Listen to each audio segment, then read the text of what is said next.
हाँ जी बच्चों, financial management में हम लोग आज चैप्टर स्टार्ट कर रहे हैं। तुम्हारा कौन सा? Cost of capital, COC। Shortcut में क्या बोलते हैं? COC। इन टर्म्स के बारे में आपने शार्क टैंक और में काफ़ी सुना होगा। COC, कॉस्ट ऑफ कैपिटल, ये क्या होते हैं। और आज हम इन चैप्टर के बारे में, इन कंसेप्ट्स के बारे में डिटेल में बात करेंगे। पहले बताइए कि कैपिटल का मतलब क्या होता है। कैपिटल का मतलब होता है तुम्हारा long term funds, long term funds invested in business. Business में जो आप लॉन्ग टर्म फंड्स क्या करते हो, इन्वेस्ट करते हो, उसे हम क्या बोलते हैं? कैपिटल बोलते हैं। तो कैपिटल का मतलब हो गया long term funds invested in business. तो बिजनेस में जो भी आपने लॉन्ग टर्म फंड्स लगा दिए वो कैपिटल का पार्ट है। अब ये लॉन्ग टर्म फंड्स कहाँ से आएंगे? आइदर ये पैसा आएगा इक्विटी से, ये पैसा आएगा प्रेफरेंस शेयर से, ये पैसा आएगा डिबेंचर से, ये पैसा आएगा कहाँ से बेटा? लोन से, या ये पैसा आएगा बेटा कहाँ से? बिजनेस में रिटेन्ड अर्निंग से। बात समझ आ गई? तो ये जो लॉन्ग टर्म फंड्स हैं जो हमने बिजनेस में लगाए हैं, इसको हम क्या बोलते हैं? कैपिटल बोलते हैं। और कहाँ से ये फंड्स आएंगे? चाहे इक्विटी से आ रहा है, प्रेफरेंस से आ रहा है, डिबेंचर से आ रहा है, बॉन्ड से आ रहा है, लोन से आ रहा है, या रिटेन्ड अर्निंग से आ रहा है। ये मल्टीपल सोर्स हैं पैसा लाने के। अब बताइए, क्या ये सोर्स जहाँ से पैसा आ रहा है, क्या ये सोर्स फ्री है, या हर सोर्स की अपनी कोई ना कोई कॉस्ट होती है? अब हर सोर्स की अपनी अपनी कोई ना कोई कॉस्ट होती है। और ये कॉस्ट दो प्रकार की होती है, एक्सप्लिसिट और एक होती है इम्प्लिसिट। बचपन में आपने पढ़ा होगा फाउंडेशन के अंदर कि कॉस्ट दो टाइप की होती है, एक्सप्लिसिट और इम्प्लिसिट। अब तुमने जो पढ़ा है उसको भूल जाना, जो सीखा उसको सीखना, समझ में आ जाएगा एक्सप्लिसिट क्या हो रहा है और इम्प्लिसिट क्या हो रहा है। इक्विटी, प्रेफरेंस, डिबेंचर, लोन, रिटर्निंग्स, क्या ये सोर्स से जो पैसा आ रहा है क्या ये फ्री है, या हर सोर्स की अपनी कोई ना कोई कॉस्ट है? कॉस्ट है। उस कॉस्ट को हम शॉर्टकट में बोलते हैं के। क्या बोलते हैं शॉर्टकट में? कॉस्ट को शॉर्टकट में बोलते हैं के। वैसे तो स्टडी मैट में कॉस्ट को शॉर्टकट में सी बोलते हैं, लेकिन मैं बोलूँ बार बार सी निकालो तो वो सी अच्छा नहीं लगता है, ठीक है ना। तो हम इसको बार बार क्या बोलेंगे? के बोलेंगे। कॉस्ट को क्या बोलेंगे? के से। अब इक्विटी की भी अपनी कोई ना कोई कॉस्ट होगी, उसको हम बोलते हैं कॉस्ट ऑफ इक्विटी, शॉर्टकट में बोलते हैं के ई। प्रेफरेंस शेयर की भी अपनी कोई ना कोई कॉस्ट होगी, उसको हम बोलते हैं के पी। डिबेंचर्स को, लोन को वन वर्ड में बोलते हैं डेट। क्या बोलते हैं बेटा? डेट। इनकी कॉस्ट को बोलते हैं के डी। और रिटेन्ड अर्निंग की कॉस्ट को बोलते हैं के R E, cost of retained earnings. दो क्वेश्चन आते हैं यहाँ पर, सर कॉस्ट निकलती कैसे है,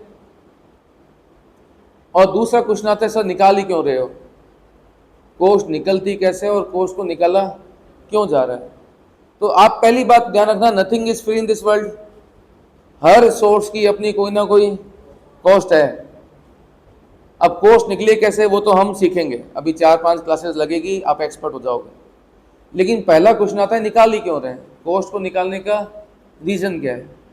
तो सबसे पहली बात करते हैं, आप मेरा एग्जांपल समझना। मैं कह रहा हूं कि मेरे बिजनेस में पैसा आ रहा है इक्विटी से 50 लाख रुपए, रिटेन्ड अर्निंग से आ रहे हैं 30 लाख रुपए, और लोन जिसको हम बोलते हैं डेट से आ रहे हैं कितने रुपए? 20 लाख रुपए।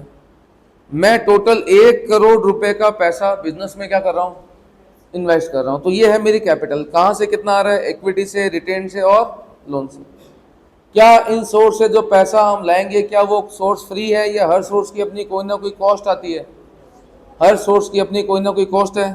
तो बताइए, मान ले मैं कहता हूँ, एग्जाम्पल के तौर पे कहता हूँ, हर सोर्स की कॉस्ट है, इक्विटी की कॉस्ट आ रही है 20%, रिटेन अर्निंग की कॉस्ट आ रही है 15%। सर आपने कैसे निकाली वो सीख जाओगे।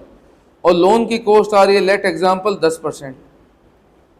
तो जो पैसा मैंने बिजनेस में इन्वेस्ट किया, 1 करोड़ इन्वेस्ट किए, उनकी कॉस्ट कितनी आ रही है? इक्विटी पे 20%, रिटर्निंग पर 15%, लोन पर 10% आ रही है। तो पहला तो क्वेश्चन मुझे ये बताओ कि मेरी ओवरऑल कॉस्ट क्या पड़ी बिजनेस के अंदर? जो पैसा मैंने लगाया 1 करोड़, उसकी मुझे ओवरऑल कॉस्ट क्या आई? जो पैसा मैंने बिजनेस में इन्वेस्ट किया उसकी मुझे ओवरऑल कॉस्ट क्या आई? 20 + 15 + 10 कितना हो गया? 20 + 15 35 + 10 45%। तो क्या मेरी कॉस्ट 45% है? तो फिर मेरी कॉस्ट कितनी है? कॉस्ट कितनी है? अब मुद्दा ये है कि कॉस्ट निकालनी है। आओ कॉस्ट निकालते हैं। 50 लाख पे कितनी कॉस्ट पड़ी? 20% कितना हो गया बेटा? 10 लाख। तो मेरी कॉस्ट कितनी आई रुपीज़ में? 10 लाख। 30 लाख पे 15% 4.5 लाख, और 20 लाख पे 10% 2 लाख। तो मेरी कॉस्ट कितनी पड़ी? 16,50,000। अच्छा, ये कॉस्ट एक बार लगेगी या हर साल लगेगी? जो इक्विटी पे कॉस्ट आएगी केवल जिंदगी में एक बार देनी है या हर साल लगेगी? लोन पे जो इंटरेस्ट आएगा वो जिंदगी में एक बार देना है या हर साल लगेगा? तो ये कॉस्ट वन टाइम है या एवरी ईयर की कॉस्ट है? ये इक्विटी पे जो कॉस्ट लग रही है क्या एक बार लगेगी या हर साल लगेगी? इक्विटी पे कॉस्ट एक बार लगेगी, मतलब कि इक्विटी पे तुम डिविडेंड एक बार पे करोगे लाइफ टाइम, उसके बाद जिंदगी में कभी डिविडेंड दोगे नहीं। क्या इक्विटी पे जो डिविडेंड हम पे करेंगे अब क्या वो हमारे लिए कॉस्ट नहीं है? आज एक बात बताइए, इक्विटी से जब पैसा लेके आते हैं तो हमें क्या कॉस्ट आई? कॉस्ट का देखो, लोन से पैसा आया तो आपने बदले में क्या दिया? इंटरेस्ट, वही तो मेरी कॉस्ट है। और इक्विटी से जब पैसा आया बदले मैंने क्या दिया? डिविडेंड दिया, वही तो मेरी कॉस्ट है।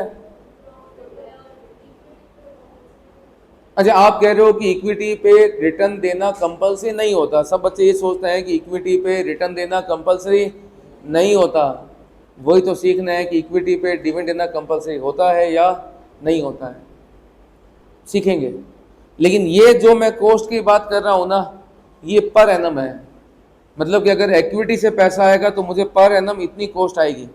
सर रिटेन अर्निंग पे भी कौन सी कॉस्ट आती है? बेटा, nothing is free in this world except your mother's love. Mummy के प्यार के अलावा जिंदगी में कुछ भी फ्री नहीं मिलता। और पैसा कोई दे दे और फ्री में दे दे, भली वो इक्विटी वाले हो, फ्री में दे दे इक्विटी वाले पैसा। डिविडेंड दो तो दे देना, नहीं दो तो मत देना।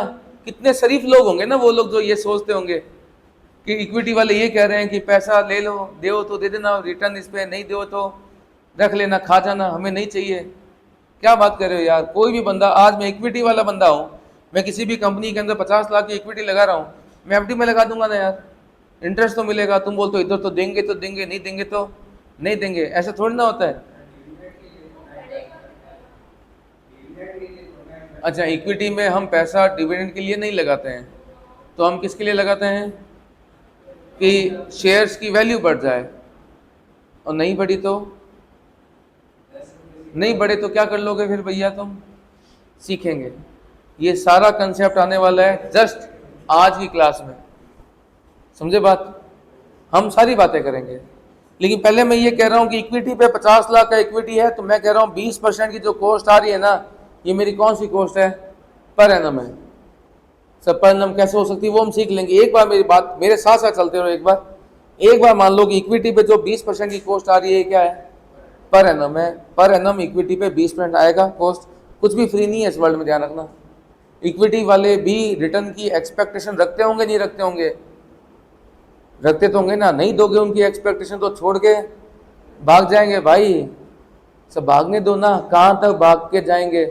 कहाँ तक भाग के जाएंगे? सब बताऊंगा कहाँ तक भाग के जाएंगे। तुम्हें भगा भगा के मारेंगे इक्विटी वाले। फ्री नहीं है पैसा, ये हर चीज यहाँ पर क्या है? चार्जेबल है। अच्छा, इनकी कॉस्ट कितनी आ गई? इक्विटी पे हर साल कॉस्ट आई 10 लाख की। रिटेन अर्निंग से तो फ्री होता है? अरे कुछ भी फ्री नहीं होता है। रिटेन अर्निंग पे हर साल कॉस्ट कितनी आई? 4.5 लाख की। लोन पे हर साल कॉस्ट कितनी आई? 2 लाख की। तो मतलब कि 1 करोड़ पे मेरी कॉस्ट कितनी आई? 1650। तो मैं अपनी ओवरऑल कॉस्ट, किसकी बात कर रहा हूं मैं? ओवरऑल कॉस्ट, जिसको हम बोलते हैं शॉर्टकट में KO। ये जो मेरी ओवरऑल कॉस्ट है ये आई है 16,50,000 की। कितने के फंड पर?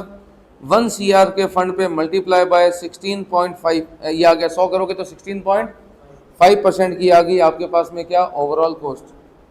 अब सुनना मेरी बात, मैं क्या कह रहा हूँ। आज मैं कोई नया बिजनेस स्टार्ट कर रहा हूँ और मेरा ऑलरेडी बिजनेस चल रहा है, उसी के अंदर मैं नया बिजनेस स्टार्ट करने का सोच रहा हूँ। बिजनेस मेरा चल रहा है, उसी में मैं एक नया बिजनेस स्टार्ट करने का सोच रहा हूँ और मैंने देखा कि यार इस बिजनेस को करने के लिए 1 करोड़ रुपए चाहिए।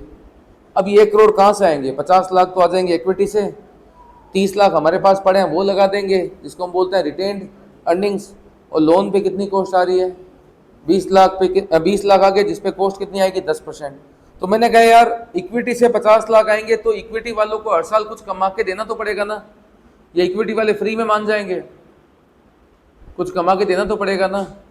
रिटेन अर्निंग्स पे जो पैसा है उसको अगर बिजनेस में लगाएंगे तो उस पर भी तो कुछ कमा के देना पड़ेगा ना, और लोन से जो पैसा लाएंगे उनको भी तो कुछ कमा के देना पड़ेगा ना।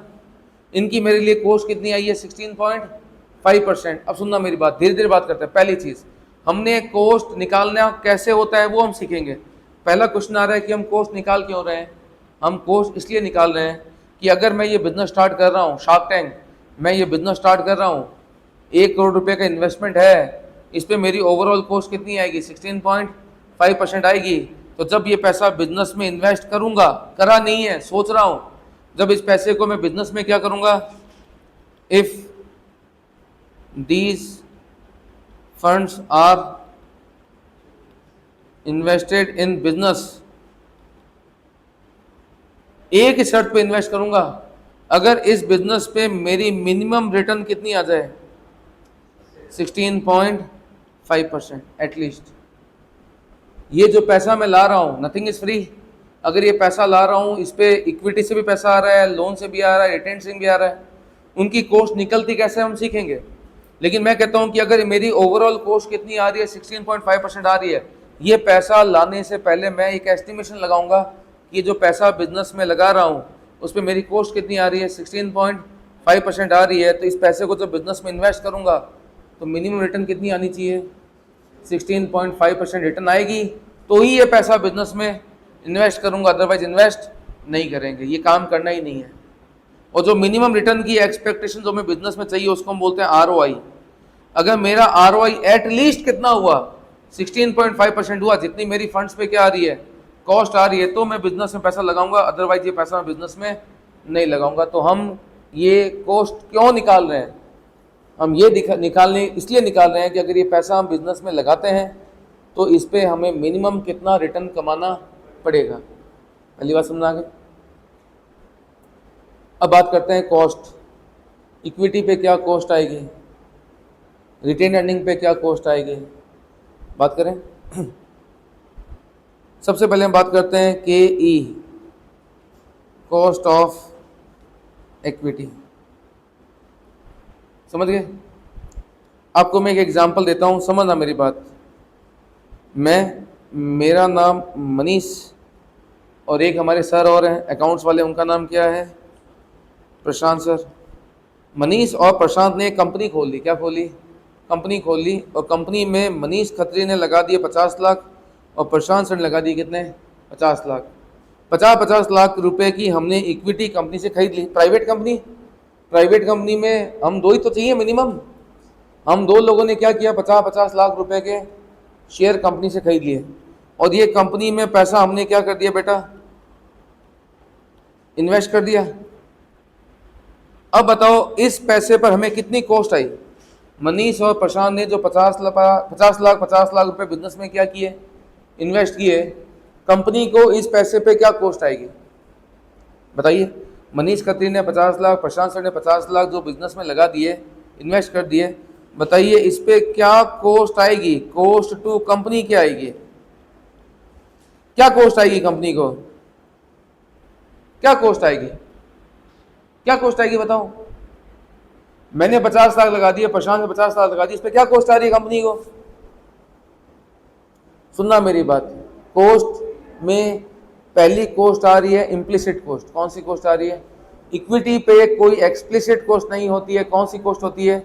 इम्प्लिसिट कॉस्ट होती है। पहला क्वेश्चन बताओ, हम कॉस्ट निकाल क्यों रहे हैं कि अगर ये पैसा बिजनेस में लगाते हैं तो मिनिमम रिटर्न कितनी आनी चाहिए, यस और नो ना।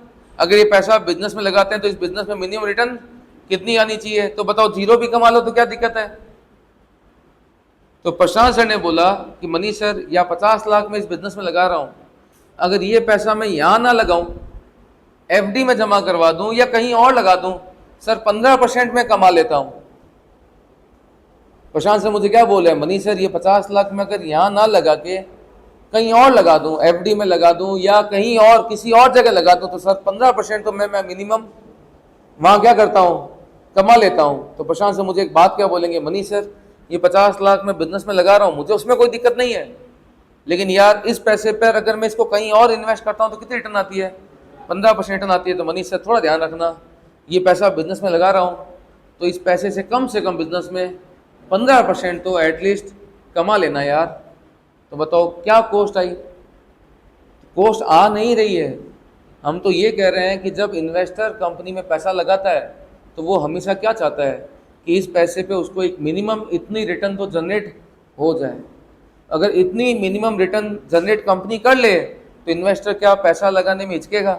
नहीं हिचकेगा। भाई कंपनी मेरी है प्रशांत सर की, हम हमारा पैसा यहाँ लगा रहे हैं, हमारे को क्या कॉस्ट आ रही है? अपॉर्चुनिटी कॉस्ट आ रही है। क्या आ रही है? Opportunity cost. क्या अपॉर्चुनिटी कॉस्ट आ रही है कि ये पैसा अगर यहाँ ना लगा के कहीं और लगाते हैं तो यार इतना मिनिमम रिटर्न हम क्या करते हैं, जनरेट कर लेते हैं ना यार। तो इस पैसे को अगर आप यहाँ लगाते हो तो यार कम से कम इतना % तो कमा लेना है। तो कॉस्ट ऑफ इक्विटी क्या है? केई क्या है? केई है एक्सपेक्टेशन ऑफ शेयर होल्डर। केई क्या है बेटा? शेयर होल्डर की एक्सपेक्टेशन है। और केई क्यों निकाल रहे हैं? अगर मेरा कितना आ रहा है, 20% आ रहा है, मतलब कि शेयर होल्डर की एक्सपेक्टेशन कितनी है, 20% है, तो मैं बिजनेस में क्या चाहूंगा, एटलीस्ट कितनी रिटर्न आए? 20% आए तो बिजनेस करना है, अदरवाइज नहीं करना है। मान लो कहीं और लगाते हैं तो 15 कमाते हैं, बिजनेस में 13 कमा रहे हैं, तो हम क्या बोलेंगे, वाह बिजनेस में हम 13% कमा रहे हैं। नहीं, बिजनेस में हमें बैठे बैठे इनडायरेक्टली 2% का लॉस हो रहा है। यहाँ नुकसान किसका हो रहा है? शेयर होल्डर का ही हो रहा है। और शेयर होल्डर कौन है? मैं और प्रशांत से दो ही तो है यार। मतलब कि नुकसान कंपनी को हो रहा है, शेयर होल्डर को हो रहा है? हमें ही तो हो रहा है यार। तो हम कॉस्ट इसलिए नहीं निकाल रहे हैं कि कंपनी हमें इतना दे। कॉस्ट निकालने का पर्पस क्या है कि अगर इतना पैसा हम बिजनेस में लगा रहे हैं तो कंपनी कम से कम इतना % कमा ले। तो कॉस्ट निकालने का पर्पस किसी को देना नहीं है। कॉस्ट निकालने का पर्पस क्या है कि इतना अगर कॉस्ट आ रहा है तो इतना मिनिमम रिटर्न बिजनेस को जनरेट करना पड़ेगा। इक्विटी में क्या कॉस्ट आ रहा है? बोलो बेटा, इक्विटी में कोई कॉस्ट नहीं आ रहा है। आप देखो तो यूं देखो तो भयंकर कॉस्ट आ रहा है। आज मैं शार्क टैंक में जाके बोलता हूँ कि सर सर सर मुझे 1 करोड़ दे दो, तो क्या उनके पास ये ऑप्शन नहीं है कि वो अपने 1 करोड़ यहाँ ना लगा के कहीं और लगा दें? तो वो जब मुझे 1 करोड़ रुपए देंगे तो वो क्या बोलेंगे, खत्री जी 1 करोड़ दे रहे हैं लेकिन भैया कम से कम 15% रिटर्न आपको जनरेट करनी पड़ेगी। नहीं जनरेट करूंगा तो क्या कर लोगे भैया तुम मेरा? शार्क टैंक में जब वो लोग जाते हैं ना तो शार्क टैंक वाले एग्रीमेंट पे साइन करवाते हैं। क्या साइन करवाते हैं एग्रीमेंट पर? कि भैया ये पैसा हम आपको दे रहे हैं बट नेक्स्ट 3 इयर्स तक आपको इस पे मिनिमम एवरेज कितना, 15% रिटर्न क्या करना पड़ेगा, जनरेट करना पड़ेगा। मैं 1 साल की बात नहीं कर रहा, मैं 2 की नहीं कर रहा, मैं किसकी कह रहा हूँ, 3 साल का आपका एवरेज कितना होना चाहिए, 15% रिटर्न आनी चाहिए। तब तो हम आगे भी आपके साथ क्या रहेंगे, कंटिन्यू रहेंगे। अगर ये रिटर्न आपने जनरेट नहीं की, हमें हमारा पैसा लौटा देना। ऐसे कैसे मांग लेंगे भैया? मांग लेते हैं, बाकायदा रिटर्न एग्रीमेंट होता है कि अगर आपने इतना रिटर्न जनरेट नहीं किया तो शेयर होल्डर अपना पैसा वापस निकाल लेंगे। हम बोलते हैं नहीं, कंपनी तो पैसा वापस कब देगी, जब कंपनी का वाइंड अप होगा। अरे कोई वाइंड अप नहीं है, वाइंड अप करवा देंगे, फालतू पैसा नहीं लगा रहे हैं शार्क टैंक वाले। वो वहां पर साफ साफ क्या बोलते हैं, बाकायदा एग्रीमेंट पे साइन करवाते हैं। शार्क टैंक पे जब वो जाते हैं तो देखा होगा ना, वो कुछ कैलकुलेशन कर रहे होते हैं। क्या कर रहे होते हैं कैलकुलेशन में? सबसे पहले तो लेवरेजेस निकाल रहे होते हैं कि इन लोगों का ऑपरेटिंग रिस्क कितना है, फाइनेंशियल लेवरेज कितना है, कंबाइंड रिस्क कितना है। जितना ज़्यादा रिस्क होगा उतनी ज़्यादा रिटर्न की एक्सपेक्टेशन क्या हो जाएगी, बढ़ जाएगी। एक तो पहले वो क्या निकाल रहे थे वहाँ बैठे बैठे, लेवरेजेस। कि लेवरेजेस कितना है इनका, OL कितना है, FL कितना है, CL कितना है, क्योंकि लेवरेजेस हाई है तो मतलब रिस्क है, और रिस्क हाई है तो रिटर्न की एक्सपेक्टेशन बढ़ जाएगी, तो कई अपने आप बढ़ जाएगी। से कई बढ़ जाएगी तो बढ़ जाएगी, कई बढ़ जाएगी तो क्या समय उनको ज्यादा पे करना पड़ेगा। मैं ये नहीं कह रहा हूं कि यू हैव टू पे, मैं तो ये कह रहा हूं यू हैव टू अर्न। अगर नहीं अर्न करोगे तो इन्वेस्टर अपना पैसा वापस क्या कर लेगा, निकाल लेगा भैया। एग्रीमेंट पे साइन करवाए होते हैं, और कई लोग तो इतने मान होते हैं 21 साल का एग्रीमेंट करवाते हैं, पहले साल पैसा लगा रहा हूं, इतना रिटर्न कमाना पड़ेगा, नहीं कमाया तो मैं अपना पैसा वापस निकाल लूंगा, मुझे कंपनी से पैसा वापस चाहिए, चाहे तुम कंपनी बेच के मुझे क्या करो, पैसा रिटर्न करो। भले ही वो पैसा इक्विटी में लगा रहा है, लेकिन एग्रीमेंट पे साइन करके पैसा निकलवा लेते हैं अपना सारा।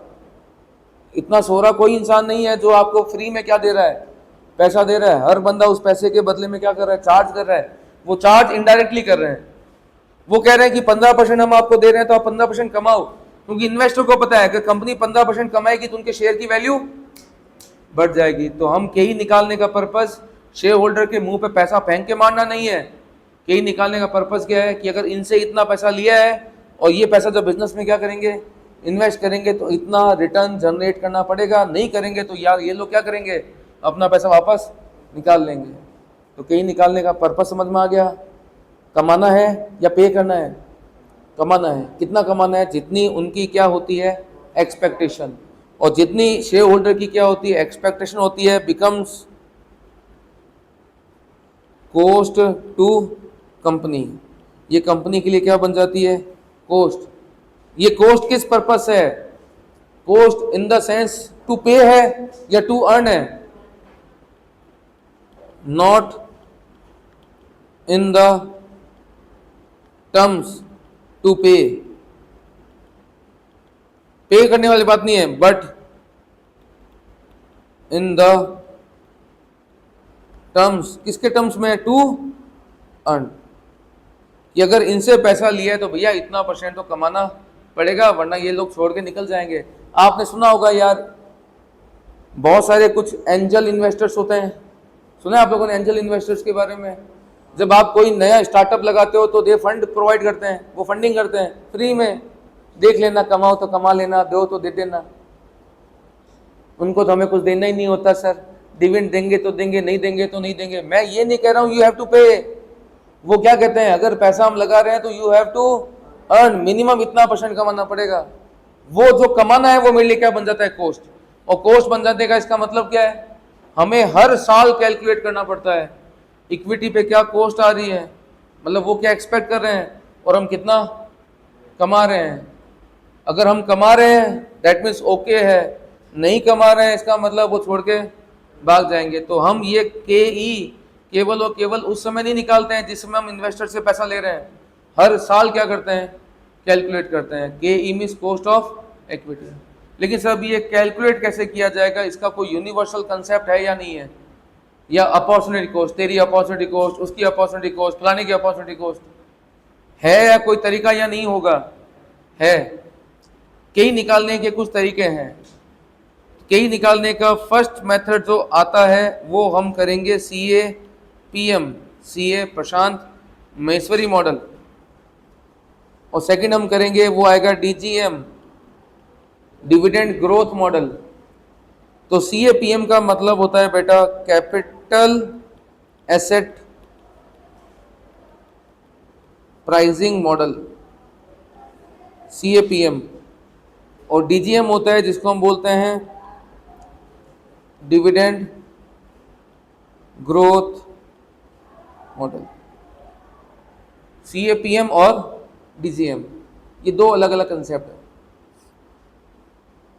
बात सुना के पहले हम बात करते हैं बेटा किसके बारे में, CA/PM।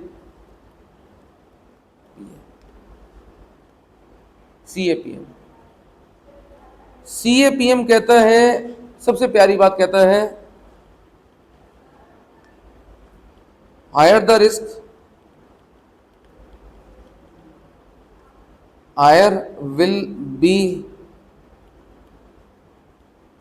Expected rate of return to share holder.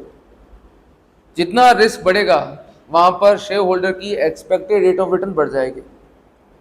Sir एक बात बताओ, ये रिटर्न की एक्सपेक्टेशन तो ये छोटी कंपनियां निकालती होगी ना, अनलिस्टेड वाली, या लिस्टेड वाली भी निकालती है? ये कई और लिस्टेड कंपनियां भी निकालती है या अनलिस्टेड कंपनियां निकालती है? लिस्टेड कंपनी क्या फर्क पड़ता है? मैंने 100 रुपए का शेयर आपको दे दिया, मैंने 100 रुपए का शेयर आपको दे दिया, अब 100 का भली वो 105 हो जाए, चाहे 150 हो जाए, चाहे 90 हो जाए, कंपनी क्या फर्क पड़ता है? कंपनी जेब में तो 100 आ गए, अब वो चाहे 150 हो जाए, चाहे 200 हो जाए, चाहे 250 हो जाए, चाहे 500 हो जाए, कंपनी क्या फर्क पड़ता है? तो पहला क्वेश्चन मुझे ये बताओ, कंपनी जब शेयर इशू करती है, कोई भी कंपनी हो, मैं लिस्टेड कंपनियों की बात कर रहा हूं, जिनको थोड़ा नॉलेज हो वो प्लीज सुनना मेरी बात। लिस्टेड जो कंपनियां होती है ना, उनकी 100% जो इक्विटी होती है वो किसके पास होती है? 100% इक्विटी कहां है, किसके पास में है? विपुल प्लीज थोड़ा सपोर्ट। किसी भी कंपनी की 100% इक्विटी कहां है? सारी प्रमोटर के पास या सारी पब्लिक के पास? प्रमोटर के पास कितनी होती होगी? कितनी होती होगी? आप किसी भी ढंग की कंपनी की देखोगे ना तो 40% टू 50% तो इक्विटी किसके पास में होती है? प्रमोटर के पास में होती है। उसके बाद में वो डायरेक्टर, प्रमोटर ग्रुप सारा आ गया इसके अंदर, और बाकी सारा शेयर होल्डर। देखो हर बंदा जिसके पास शेयर है वो शेयर होल्डर ही है, ये मत बोलो शेयर होल्डर के पास में है, तो सारी शेयर होल्डर हैं। 40 टू 50% तो किसके पास में है? प्रमोटर्स एंड प्रमोटर ग्रुप के पास में, फैमिली के पास में। उसके बाद में यस एग्जैक्टली पीएफआई, हर बड़ी कंपनी के 20 से लेके 30% तो शेयर किसके पास में होंगे? पीएफआई, एफआई उनके पास में होंगे, पीएफआई एंड एफआई के पास में होंगे, पीएफआई और एफआई के पास में होंगे। तो पब्लिक के पास में कितना है मुन्ना? 50, 30, 80 तो यही हो गए। पब्लिक के पास आपको क्या मिलेगा बेटा? 20% टू 30% ही होगा जो किसके पास में होगा? पब्लिक के पास में होगा। अब लिस्टेड कंपनी वाले क्या अपॉर्चुनिटी कॉस्ट नहीं निकाल रहे हैं? क्या वो लिस्टेड कंपनी वाले अपॉर्चुनिटी कॉस्ट नहीं निकाल लेंगे कि कई कितनी है एक्सपेक्टेड, मिनिमम एक्सपेक्टेशन किसकी कितनी है, पूछेंगे नहीं? एक बात बताओ, क्या इन एफआई की एक्सपेक्टेशन नहीं निकालोगे? नहीं निकालोगे, बताओ एफआई क्या करेगा? पीएफआई क्या करेगा? पब्लिक फाइनेंशियल इंस्टीट्यूट क्या करेगा? बेच के भाग जाएगा। और पीएफआई ने, एफआई ने अगर शेयर बेच दिए ना, वो शेयर कचरे के भाव मार्केट में मिलेगा, बोल दो पब्लिक को खरीद ले। समझ रहे हो क्या? अगर भैया इन प्रमोटर्स को, इन पीएफआई को अगर आपको क्या करना है? रिटेन करना है, यही वो लोग हैं जो कंपनी के शेयर को चला रहे हैं, पब्लिक नहीं चला रही है। पब्लिक तो भोली है, जनता है, ये चलाते हैं पीएफआई प्रमोटर, वो बढ़ता है तो पब्लिक की तरफ बढ़ रहा है, बढ़ रहा है, बढ़ रहा है, खरीद लो खरीद लो खरीद लो। जैसे ये खरीदते हैं पीएफआई वाले बेच देते हैं, पब्लिक कहते हैं घट गया घट गया घट गया, बेच दो बेच दो बेच दो। पब्लिक बेचारी बोलिए, पब्लिक को नहीं पता है चल क्या रहा है, चला कौन रहे हैं? प्रमोटर चला रहे हैं, पीएफआई चला रहे हैं, एफआई चला रहे हैं। और मैं चाहता हूं कि भैया एफआई मेरी कंपनी छोड़ के ना जाए, पीएफआई मेरी कंपनी छोड़ के ना जाए, तो मुझे देखना पड़ेगा भैया वो क्या एक्सपेक्टेशन लेके बैठे हुए हैं। अगर उनकी एक्सपेक्टेशन 15% है तो मुझे इस बिजनेस में कितना अर्न करना पड़ेगा? 15% अर्न करना है। मैं ये नहीं कह रहा हूं कि आई हैव टू पे, आई हैव टू अर्न 15%। अगर मुझे इन प्रमोटर्स को या पीएफआई को क्या करना है? रिटेन करना है। पब्लिक के अंदर एक मनीष खत्री जिसके पास कंपनी के 2 शेयर हैं, उनके सोचूंगा वो मनीष खत्री बापड़ा क्या उम्मीद लगा के बैठा हुआ है, बाहर में जाए वो यार। वो तो केवल और केवल कितना कि ये तो वो है कठपुतली जो किनका शिकार होते हैं, पीएफआई और एफआई का। मुझे सोचना किसके बारे में है? पीएफआई, एफआई, प्रमोटर ग्रुप, उनकी अपॉर्चुनिटी कॉस्ट क्या है? जितनी उनकी अपॉर्चुनिटी कॉस्ट है, आई हैव टू पे, आई हैव टू अर्न, उतना मुझे बिजनेस में अर्न करना पड़ेगा अगर मुझे इनको क्या करना है? रिटेन करना है। समझे बात? नहीं समझ रहे हो? तो कहीं निकालने का पर्पज देना नहीं है, कमाना है। और कमाने का पहला मॉडल कौन सा आ रहा है? सीएपीएम। सीएपीएम में हमें क्या देखना होता है? Higher the risk. जितना रिस्क हाई होगा उतनी ही एक्सपेक्टेशन क्या होगी? हाई हो जाएगी। जितना क्या रिस्क हाई होगा, जितना रिस्क क्या होगा? हाई होगा, उतनी ही एक्सपेक्टेशन बढ़ जाएगी। अब इसका उठाते हैं बहुत सिंपल सा एग्जांपल, एक ही एग्जांपल में तुम्हारा टॉपिक खत्म हो जाएगा। सीएपीएम, CAPM क्या कहता है? आज एक बात बताइए, कोई भी इन्वेस्टर हो उसके पास पहला ऑप्शन क्या है? इन्वेस्टर के पास पहला ऑप्शन है क्या? Either invest fund in FD। Investor के पास पहला ऑप्शन क्या है? या तो पैसा कहाँ लगा दे? FD में लगा दे, या दूसरा ऑप्शन है कि पैसा कहाँ लगा दे? मार्केट में। कौन से मार्केट की बात कर रहा हूँ? Share market. इन्वेस्टर के पास पहला ऑप्शन है कि वो पैसा FD में लगा दे। FD का मतलब मेरा है रिस्क फ्री से। किससे? Risk free. रिस्क फ्री में FD भी होती है, तो गवर्नमेंट सिक्योरिटीज, ट्रेजरी बिल्स, आप कहीं पे पैसा लगा दो, किसान विकास पत्र, इंदिरा विकास पत्र, समझ गए ना, वो जो रिस्क फ्री वाले हैं वहां लगा दो। इन्वेस्टर के लिए पहला ऑप्शन है कि पैसा कहाँ लगा दे? FD में लगा दे, रिस्क फ्री में। या दूसरा ऑप्शन क्या है? पैसा कहाँ लगा दे? मार्केट में लगा दे। FD में मैं कहता हूं कि रिटर्न आती है मान लीजिए 6%, और मार्केट में जो रिटर्न आती है, एक्सपेक्टेड की बात कर रहा हूं। किसकी बात कर रहा हूं? एक्सपेक्टेड, एवरेज की बात कर रहा हूं। हर साल कांस्टेंट थोड़ा है मार्केट रिटर्न। मार्केट रिटर्न क्या होती है? बढ़ती करती रहती है, लेकिन उसका जो एवरेज है मैं कहता हूं कि कितना आता है? 16% आता है। अगर आप रिस्क फ्री लगाते हो, मतलब FD में लगाते हो तो 6 कमाते हो, और मार्केट में जाते हो तो 16 कमाते हो। तो मार्केट में 16 क्यों मिल रहा है भाई? मार्केट में आपको रिस्क फ्री की तुलना में कितना हाई मिल रहा है? 10%, बिकॉज मार्केट में एक रिस्क एलिमेंट है। तो मार्केट में 16 मिल रहा है। 16 का मतलब हो गया, 16 के 2 टुकड़े हो गए। मार्केट में आपको 6 + 10 मिल रहा है। समझ गई बात? मार्केट में कितना मिल रहा है आपको? 6 + 10। ये 10 क्या है? ये 10 वो है जो रिस्क से कनेक्टेड है। 6 तो मिल ही रहा मिलेगा। देखो मार्केट में लगाओगे 16 मिल रहा है। 16 में मैं क्या बोलूंगा कि 6 तो वैसे ही मिल रहा था, मार्केट में 10 एक्स्ट्रा मिला है। मार्केट में क्या मिला है? 10 ये एक्स्ट्रा मिला है। ये एक्स्ट्रा जो है ना, इसको हम बोलते हैं प्रीमियम। क्या बोलते हैं? ये प्रीमियम क्यों मिल रहा है मार्केट में आपको? Because of risk. मार्केट में रिस्क के कारण क्या मिलता है? एक्स्ट्रा मिलता है, जिसको हम बोलते हैं मार्केट रिस्क प्रीमियम। क्या बोलते हैं? Market risk premium. मतलब मार्केट में रिस्क के कारण आपको 10% एक्स्ट्रा मिलता है। अच्छा, मेरे पास पहला ऑप्शन है FD में लगा दूं, दूसरा ऑप्शन क्या है? मार्केट में लगा दूं। मार्केट में मैं किसी पर्टिकुलर कंपनी की बात कर रहा हूं या मैं ओवरऑल मार्केट की बात कर रहा हूं?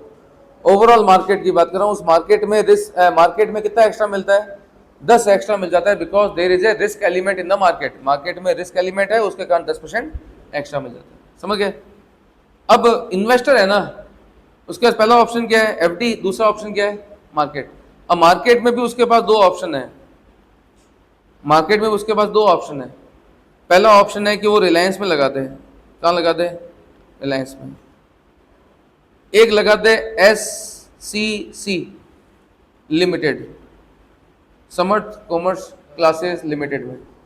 2 ऑप्शन है, रिलायंस और SCC। अब वो रिलायंस में लगाएगा या SCC में लगाएगा? कहीं पे भी लगाएगा, तो चाहे रिलायंस में लगा रहा है चाहे SCC में लगा रहा है, वहां पर उसकी रिटर्न की एक्सपेक्टेशन होगी या नहीं होगी? लेकिन जितना पैसा वो रिलायंस में लगाए या SCC में लगाए, उन दोनों में ही उसकी रिटर्न की एक्सपेक्टेशन सेम होगी क्या? या रिटर्न की एक्सपेक्टेशन अलग अलग होगी? किस पे डिपेंड करता है? रिस्क पे। किस पे डिपेंड करता है? रिस्क। अब रिलायंस का रिस्क कैसे मेजर किया जाएगा और SCC का रिस्क कैसे मेजर किया जाएगा? रिलायंस में रिस्क कितना है और SCC में रिस्क कितना है? रिस्क मेजर करना है। और मैं बात कर रहा हूं अभी सारा टॉपिक इसके बारे में, लिस्टेड कंपनी के बारे में। अनलिस्टेड की बात ही नहीं कर रहा, लिस्टेड की बात कर रहा हूं। रिस्क का जो मेजरमेंट होता है ना, वो होता है ये, इसको हम क्या बोलते हैं? बीटा। क्या बोलते हैं? Beta. Beta is the measurement of risk. जितनी भी लिस्टेड कंपनियां होती है ना, NSE की वेबसाइट पे जाओ। कहां जाओ? NSE की वेबसाइट पे जाओ, वहां पर आपको हर लिस्टेड कंपनी का बीटा मिल जाएगा। लिस्टेड कंपनी की बात कर रहा हूं। NSE की वेबसाइट पे जाइए, आपको हर कंपनी का क्या मिल जाएगा? बीटा मिल जाएगा। बीटा क्या होता है? मेजरमेंट ऑफ रिस्क होता है कि किस कंपनी का रिस्क कितना है, किस कंपनी का रिस्क कितना है। NSE की वेबसाइट, लिस्टेड की बात कर रहा हूँ, लिस्टेड कंपनी का जो बीटा है वो आपको NSE की वेबसाइट पे मिल जाएगा कि रिलायंस में रिस्क क्या चल रहा है और समर्थ कॉमर्स क्लासेस में रिस्क क्या चल रहा है। तो लेट एग्जांपल मैं बोलता हूं कि बीटा बीटा है यहाँ 1.2 इसका, रिलायंस का, और एससीसी का जो बीटा है वो है 0.9। अब बीटा 1.2 और बीटा 0.9 का मतलब क्या हुआ? बीटा 1.2 का मतलब होता है कि मार्केट में रिस्क है या नहीं है, लेकिन मार्केट क्या है? कंबाइन, ऑल कंपनीज को कंबाइन हम क्या बोल रहे हैं? मार्केट। मतलब मार्केट में रिस्क है या नहीं है, तभी तो मार्केट में 10% एक्स्ट्रा मिल रहा है। लेकिन जो रिलायंस है उसका बीटा 1.2 है। बीटा 1.2 का मतलब रिलायंस में जो रिस्क है ना वो मार्केट का भी 1.2 टाइम्स है। मतलब कि रिलायंस का बीटा अगर 1.2 है, इसका मतलब क्या है? Risk in Reliance is 1.2 times of market risk. मतलब कि मार्केट में अपने आप में रिस्क है या नहीं है? ये रिस्क फ्री है। और मार्केट में जितना रिस्क है, रिलायंस का रिस्क कितना है? उसका भी 1.2 टाइम्स है, हायर द रिस्क। और एससीसी का रिस्क कितना है? 0.9। मतलब कि यहां जो रिस्क है वो मार्केट का 0.9 है। मतलब मार्केट से क्या चल रहा है? कम चल रहा है। तो बताइए कोई भी इन्वेस्टर होगा वो रिलायंस से बताओ कितनी मिनिमम रिटर्न की एक्सपेक्टेशन रखेगा? अगर कोई बंदा रिलायंस में पैसा लगाएगा तो रिलायंस से वो क्या रिटर्न की एक्सपेक्टेशन रखेगा? अगर वो बंदा पैसा लगाता है मार्केट में, तो मार्केट में कितना मिलता है बताओ? मार्केट में कितना मिलता है? 10 या 16? भाई मार्केट में कितना मिलता है भैया? ये मिलता है 16। 16 का मतलब क्या है? 10 + 6 + 6 + 10। मार्केट में कितना मिलता है? 6% + 10%। अब मुझे बताओ अगर वो बंदा रिलायंस में पैसा लगाएगा, रिलायंस में रिस्क कितना है? 1.2 टाइम्स है, तो रिटर्न की उम्मीद भी तो क्या हो जाएगी? रिस्क बढ़ेगा, रिटर्न भी बढ़ जाएगा। अगर रिस्क अगर 1.2 टाइम्स है तो रिटर्न की उम्मीद भी तो क्या होगी? 1.2 टाइम्स बढ़ जाएगी। किसका 1.2 टाइम्स? 10 का या 16 का? भाई मार्केट में कितना रिस्क मिलता है? 6 + 10 मिलता है, क्योंकि मार्केट में रिस्क फैक्टर है। लेकिन रिलायंस में तो रिस्क फैक्टर कितना है? उसका भी 1.2 टाइम्स है। तो अगर आप रिलायंस में पैसा लगाओगे तो आप मिनिमम कितने रिटर्न की उम्मीद करोगे? अगर रिस्क डबल है तो रिटर्न की उम्मीद भी डबल होगी। सिंपल सी बात है। रिस्क अगर 1.2 टाइम्स है तो रिटर्न की उम्मीद भी 1.2 टाइम्स होगी। किसका? कंबाइन 16 का या 10 का 1.2 टाइम्स? 6 का नहीं करोगे 1.2 टाइम्स। क्यों? 6 तो वैसे भी कौन सा वाला था? Risk free. वो तो रिस्क फ्री एलिमेंट है। मार्केट में रिस्क के कारण कितना एक्स्ट्रा मिलता है? 10 मिलता है ना। तो मैं रिलायंस में क्या उम्मीद करूंगा? इस 10 का निकालूंगा 1.2 टाइम्स। 10 का 1.2 कितना होता है? 12। और 6 कितना हो गया? 18। अगर रिलायंस में पैसा लगाऊंगा तो मैं रिलायंस में कितने रिटर्न की उम्मीद करूंगा? 18%। अगर रिलायंस 18% कमा रहा है, मैं अपना पैसा रिलायंस में रिटेन रखूंगा, मैं निकालूंगा ही नहीं, क्योंकि जितनी मेरी एक्सपेक्टेशन है रिलायंस पूरी कर रहा है। बस में आ गई। तो ये एक्सपेक्टेशन जो होता है ना, ये इंडिविजुअल पर्सन अपने हिसाब से निकालता है क्या, या मार्केट के हिसाब से निकालता है? मार्केट के हिसाब से। भैया रिस्क फ्री में क्या चल रहा है? 6। मार्केट में क्या चल रहा है? 16। मतलब मार्केट में रिस्क के कारण कितना एक्स्ट्रा मिल रहा है? 10%। अब रिलायंस में रिस्क कितना है? 1.2 टाइम्स। तो रिटर्न की उम्मीद भी 1.2 टाइम्स। तो 10 का 1.2 टाइम्स या 16 का? केवल रिस्क एलिमेंट वाले का ना। तो 10 का 1.2 टाइम्स कितना हो गया? 12 + 6 18। अगर रिलायंस 18% कमा के दे रहा है या कमा रहा है? कमा रहा है। तो बंदा कभी भी कंपनी छोड़ने वाला नहीं है, कमा रहा है। लेकिन कोई बंदा एससीसी में पैसा लगाएगा तो कितना मिनिमम रिटर्न की उम्मीद करेगा? मार्केट में कितना मिलता है बेटा? 6 + 10। लेकिन higher the risk, higher will be expect return. फिर अगर मैं उल्टा बोल दूं कि लोअर द रिस्क, अगर रिस्क कम है तो रिटर्न की एक्सपेक्टेशन भी तो कम ही होगी। तो रिटर्न की एक्सपेक्टेशन एससीसी में कितनी रखोगे? 10 का 0.9, 9 + 6। अगर इन्वेस्टर क्या बोलता है, अगर एससीसी 15% कमा रहा है तो वो 15% में भी एससीसी में टिका रहेगा। लेकिन अगर रिटर्न, एक्चुअल रिटर्न जो कंपनी को आएगी आरओआई, वो इससे कम होगी तो इन्वेस्टर छोड़ के भाग जाएगा। क्योंकि देखो, चाहिए 15, कमा रहे हो 12, तो मेरा पैसा तो हर साल 3% से क्या हो रहा है भैया? टूट रहा है ना। तो कोई भी इन्वेस्टर क्या अपना पैसा तोड़ना चाहेगा? नहीं तोड़ जाएगा, निकल जाएगा। और वो निकल गया तो क्या होगा? क्या होगा वो निकल गया तो? मैं किसकी बात कर रहा हूं, इस पब्लिक की या इस एफआई की? लेकिन इसमें सब कवर हो गया, एक्चुअली देखोगे तो अब सभी कवर हो गए। इस 18% में कौन कवर हो गया? सारे कवर हो गए, चाहे एफआई हो, चाहे प्रमोटर हो, चाहे कौन हो, पब्लिक हो। मैं सबके लिए अलग नहीं निकाल रहा हूं। मैं जो कह रहा हूं, मैं तो ये कह रहा हूं कि मार्केट में कितना मिलता है भैया? 16 है। लेकिन सर मार्केट हर साल कांस्टेंट थोड़ना है, अगले साल मार्केट अगर बदलेगा मैं तो हर साल निकालूंगा कहीं।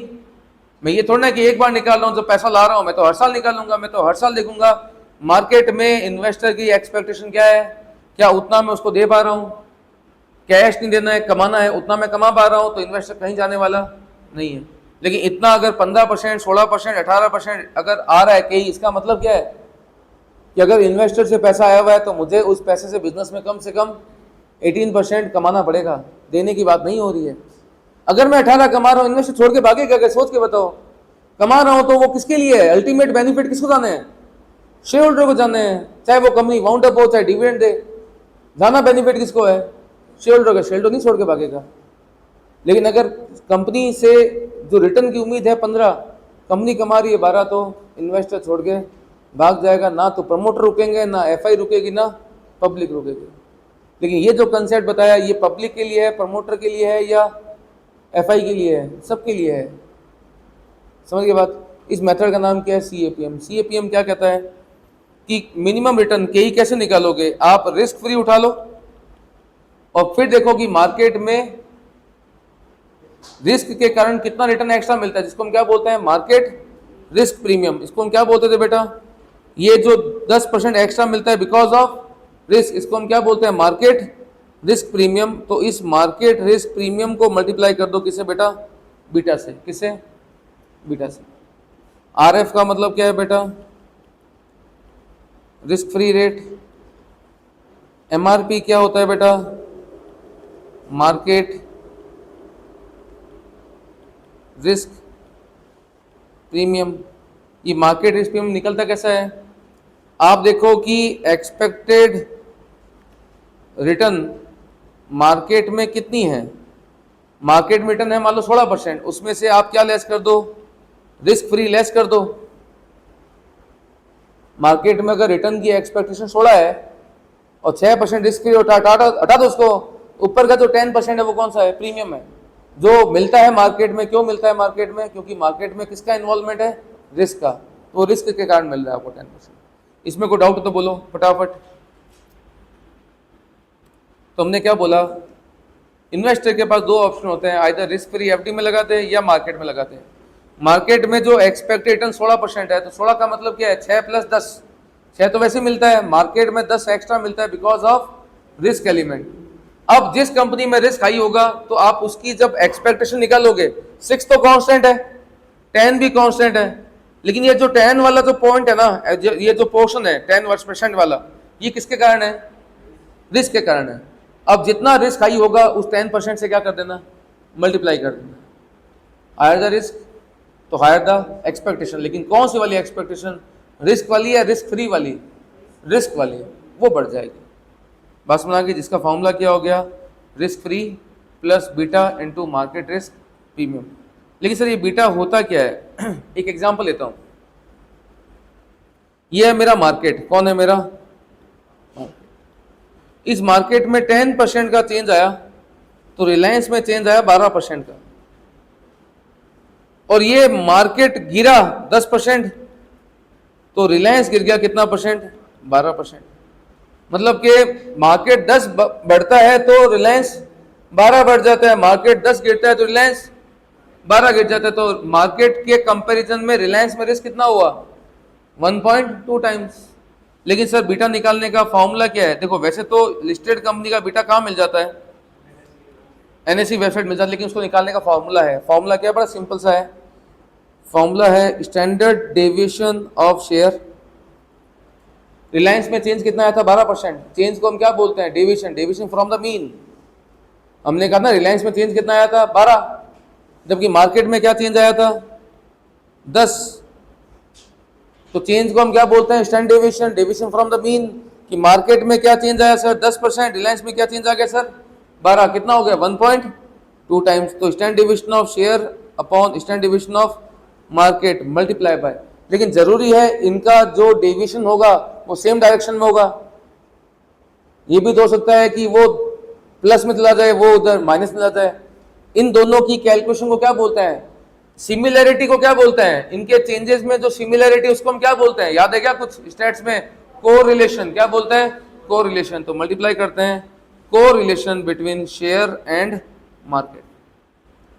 तो stand deviation of share upon stand deviation of market multiply by correlation between share and market. लेकिन सब स्टैंड डेविएशन कैसे निकालेंगे? इंटर में नहीं आएगा। इंटर में या तो बीटा दे रखा होगा या स्टैंड डेविएशन दे रखे होंगे, बीटा निकाल लेना। लेकिन यही सीए फाइनल होता तो मुझे यहाँ पर तुम्हें क्या करना पड़ता? स्टैंड डेविएशन के साथ साथ कोरिलेशन निकालना भी सिखाना पड़ता शेयर मार्केट के हिसाब से। लेकिन वो तुम्हारे सिलेबस में नहीं है, वो तुम्हें सीखने को मिलेगा। फाउंडेशन में तुम्हें सीखा हुआ है, वही चीज़ तुम्हें वापस कहाँ सीखने को मिलेगी? सीए फाइनल में। बस बना के बाई चांस वहाँ पहुँच गए तो वहाँ सीख लेना। समझ गए बात ना? तो यहाँ बीटा का फॉर्मूला क्या होता है? आइदर बीटा आपको दे रखा होगा, लिस्टेड कंपनी का बीटा होगा तो टेंशन ही नहीं है हमें, हम पेपर छोड़ के एनएससी की साइड चला लेंगे। या तो पेपर में दे रखा होगा भाई, वो तो मैं कहता हूँ कि भैया एनएससी की साइड पे आपको सारे बीटा मिल जाते हैं। लेकिन पेपर के हिसाब से बात करें तो या तो वो पेपर में दिया हुआ आएगा, नहीं तो फिर आप पेपर में आपको क्या दे रखा होगा? स्टैंड डेविएशन शेयर का दे रखा होगा, स्टैंड डेविएशन मार्केट का दे रखा होगा, मल्टीप्लाई किससे करना? Correlation between share and market. इससे क्या निकल जाता है आपका? बीटा। तो ये था तुम्हारा पास में कौन सा कंसेप्ट? CAPM। तो CAPM फटाफट बता दो। CAPM क्या कहता है? Higher the risk higher the expectation. Market में अगर 16% मिलता है तो मार्केट में 16 क्यों मिल रहा है? इसमें कुछ एलिमेंट तो रिस्क फ्री वाला है और जो ऊपर वाला एलिमेंट है वो क्यों है? क्योंकि मार्केट में रिस्क है। तो जितना मार्केट में रिस्क वाला पोर्शन है उसको बीटा से क्या करना? मल्टीप्लाई करना, क्योंकि जितना रिस्क बढ़ेगा रिटर्न की एक्सपेक्टेशन उतनी ही हाई हो जाएगी। Got the point? पक्का? यहाँ तक खत्म है? कौन सा कंसेप्ट हो गया? CAPM। सब प्रैक्टिकल क्वेश्चन नहीं करेंगे CAPM के, करेंगे। जो बताया है बस वही मिलना है। या तो स्टैंड डेविएशन दे रखा होगा या बीटा दे रखा होगा, या इन फॉर्मूला लगा के स्टैंड डेविएशन से बीटा निकालना पड़ेगा। कंसेप्ट यही रहेगा। बस प्रैक्टिस के क्वेश्चन करेंगे, लेकिन कब करेंगे?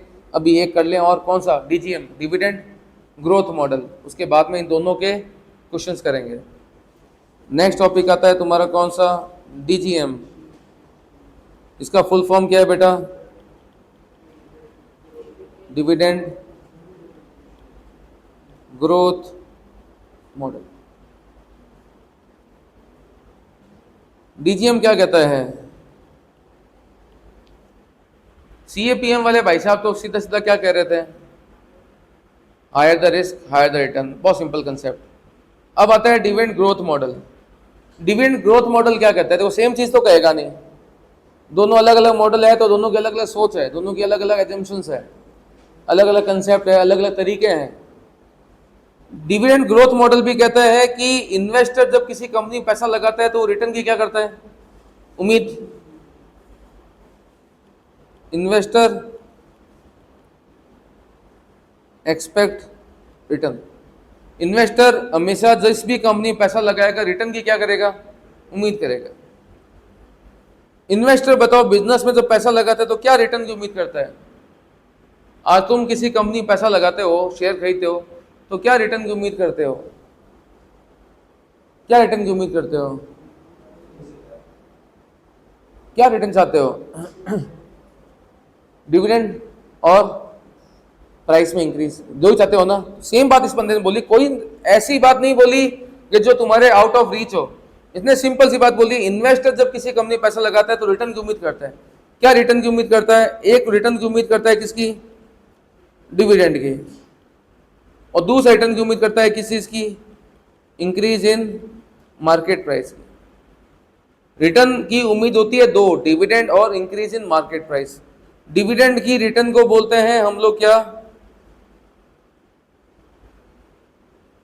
Revenue return. क्या बोलते हैं बेटा? Revenue return. और इंक्रीज इन मार्केट प्राइस को हम क्या बोलते हैं बेटा?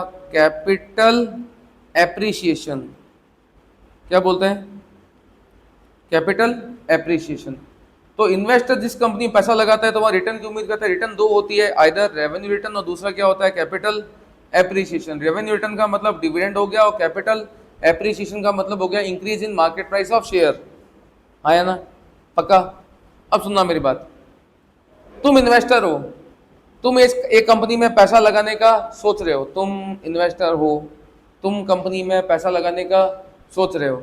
आज उस शेयर की मार्केट प्राइस जो चल रही है ना, वो चल रही है 50 रुपए। तुम इस कंपनी में पैसा लगाने का सोच रहे हो, आज इस कंपनी में पैसा लगाने सोच रहे हो, इसकी मार्केट प्राइस क्या चल रही है? 50 रुपए चल रही है। Last dividend paid by company, company ने जो पिछला डिविडेंड दिया था वो 5 रुपए दिया था। तुम इस कंपनी में पैसा लगाने का सोच रहे हो जिसकी मार्केट प्राइस क्या चल रही है? 50। इस कंपनी ने लास्ट ईयर डिविडेंड दिया था कितने रुपए का? 5 रुपए का डिविडेंड दिया था। अगर तुम इस कंपनी में पैसा लगाते हो तो बताओ तुम क्या रिटर्न की एक्सपेक्टेशन करोगे? तुम्हारी रिटर्न की एक्सपेक्टेशन कंपनी के लिए बन जाती है cost, not in the terms की कंपनी आपको देगी, इन द टर्म्स की कंपनी क्या बोलेगी, अगर इतनी कॉस्ट हमारे शेयर होल्डर की आ रही है, इन्वेस्टर की आ रही है, तो इतना परसेंट रिटर्न तो हमें बिजनेस में अर्न करना ही पड़ेगा। बताइए, अगर तुम किसी भी कंपनी पैसा लगाते हो रिटर्न की उम्मीद करते हो?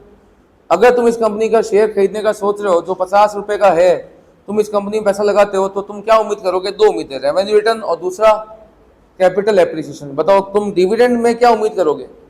लास्ट ईयर कंपनी ने कितना डिविडेंड दिया था? 5 रुपए दिया था। अगर तुम इस कंपनी में पैसा लगाते हो तो नेक्स्ट ईयर में तुम कितने डिविडेंड की उम्मीद करोगे? अगर लास्ट ईयर कंपनी ने 5 रुपए का डिविडेंड दिया था तो रुपीस के टर्म से बताओ नेक्स्ट ईयर तुम कंपनी से क्या डिविडेंड चाहोगे? 5 ही चाहोगे या 5 से थोड़ा ज्यादा? भाई इतनी तो इन्फ्लेशन बढ़ जाती है यार, ऐसे तो मत करो कि 5 ही चाहिए। 5 पे कैसे बात पड़ेगी यार? लास्ट ईयर 5, अगले साल 5, वो 5 यार, इन्फ्लेशन भी तो बढ़ती है यार कुछ तो। अगर मुझे बताओ अगर लास्ट ईयर कंपनी ने 5 का डिविडेंड दिया था तो इस साल तुम कितने डिविडेंड की उम्मीद करोगे? 5 या थोड़ा ज्यादा? थोड़ा ज्यादा ना। उस ज्यादा को हम बोलते हैं ग्रोथ रेट। क्या बोलते हैं? Growth rate. क्या बोलते हैं? Growth rate. मान लेते हैं ग्रोथ रेट है मान लो 12% पर एनम, तो बताइए एज ए इन्वेस्टर तुम कंपनी से क्या रिटर्न की उम्मीद करोगे? ग्रोथ रेट कितनी है? 12% है, तो कंपनी से तुम एज ए इन्वेस्टर क्या रिटर्न की उम्मीद करते हो? इन्वेस्टर दो रिटर्न की उम्मीद करता है बेटा, कौन सी? रेवेन्यू रिटर्न, और क्या उम्मीद करता है बेटा? Capital appreciation. बताओ रेवेन्यू रिटर्न में तुम क्या उम्मीद करोगे कंपनी से? डिविडेंड चाहिए नहीं चाहिए? कितना डिविडेंड चाहिए? 5 या थोड़ा ज़्यादा? कितना ज़्यादा? 12%। तो मैं सीधा लिख दूँ 5 1 + 0.12, कितना डिविडेंड चाहिए? कितना? 5.6। और प्लस क्या चाहिए? कैपिटल का एप्रिसिएशन। चाहिए नहीं चाहिए कैपिटल एप्रिसिएशन? कितना चाहिए? तुम क्या चाहते हो? लास्ट ईयर अगर अभी शेयर का प्राइस 50 है तो आगे भी 50 रहे या ये भी बढ़े? कितना बढ़े? ग्रोथ रेट निकाली हुई है, कितनी है ग्रोथ रेट? 12%। तो क्या चाहते हो शेयर का प्राइस कितना बढ़े? कितना शेयर का प्राइस बढ़े बोलो? 12% तो बढ़े, या 12 से कम पे भी खुश हो? 12%। तो मैं क्या चाहता हूं, एक तो रेवेन्यू रिटर्न कितने रुपए की? 5 रुपए का डिविडेंड था, 1 + 12% जोड़ दिया तो कितना हो गया? 5.6। कितने रुपए लगा के ये कमाना है ना आपको? 5 रुपए कमाने, कितने रुपए इन्वेस्ट करके? 50 × 100। नहीं समझ आ रही बात? अगर मैं एज ए इन्वेस्टर किसी कंपनी में 50 रुपए लगाता हूं तो मैं क्या डिविडेंड चाहूंगा कंपनी से? 5 या 5 से थोड़ा बढ़ के? कितना बढ़ के? 12% बढ़ा दूं तो 5 का 12% जोड़ दो, कितना हो गया? 5.6। तो मुझे डिविडेंड में कितना चाहिए भैया? अगर लास्ट ईयर 5 दिया था तो मुझे अगले साल क्या चाहिए? 5.6 चाहिए। कितने रुपए इन्वेस्ट करके? 50 इन्वेस्ट करके × 100, कितना % हुआ?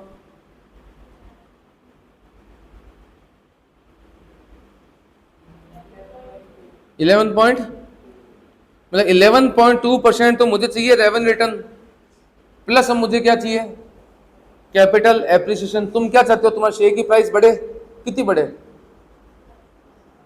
12%। 12% कितना हो गया? 50 का 12% कितना हो गया? 6 रुपए। कितने रुपए लगा के? 50। तो 6/50 × 100 और 12 ही निकल जाएगा। तो ये तो हमेशा ही क्या रहेगा?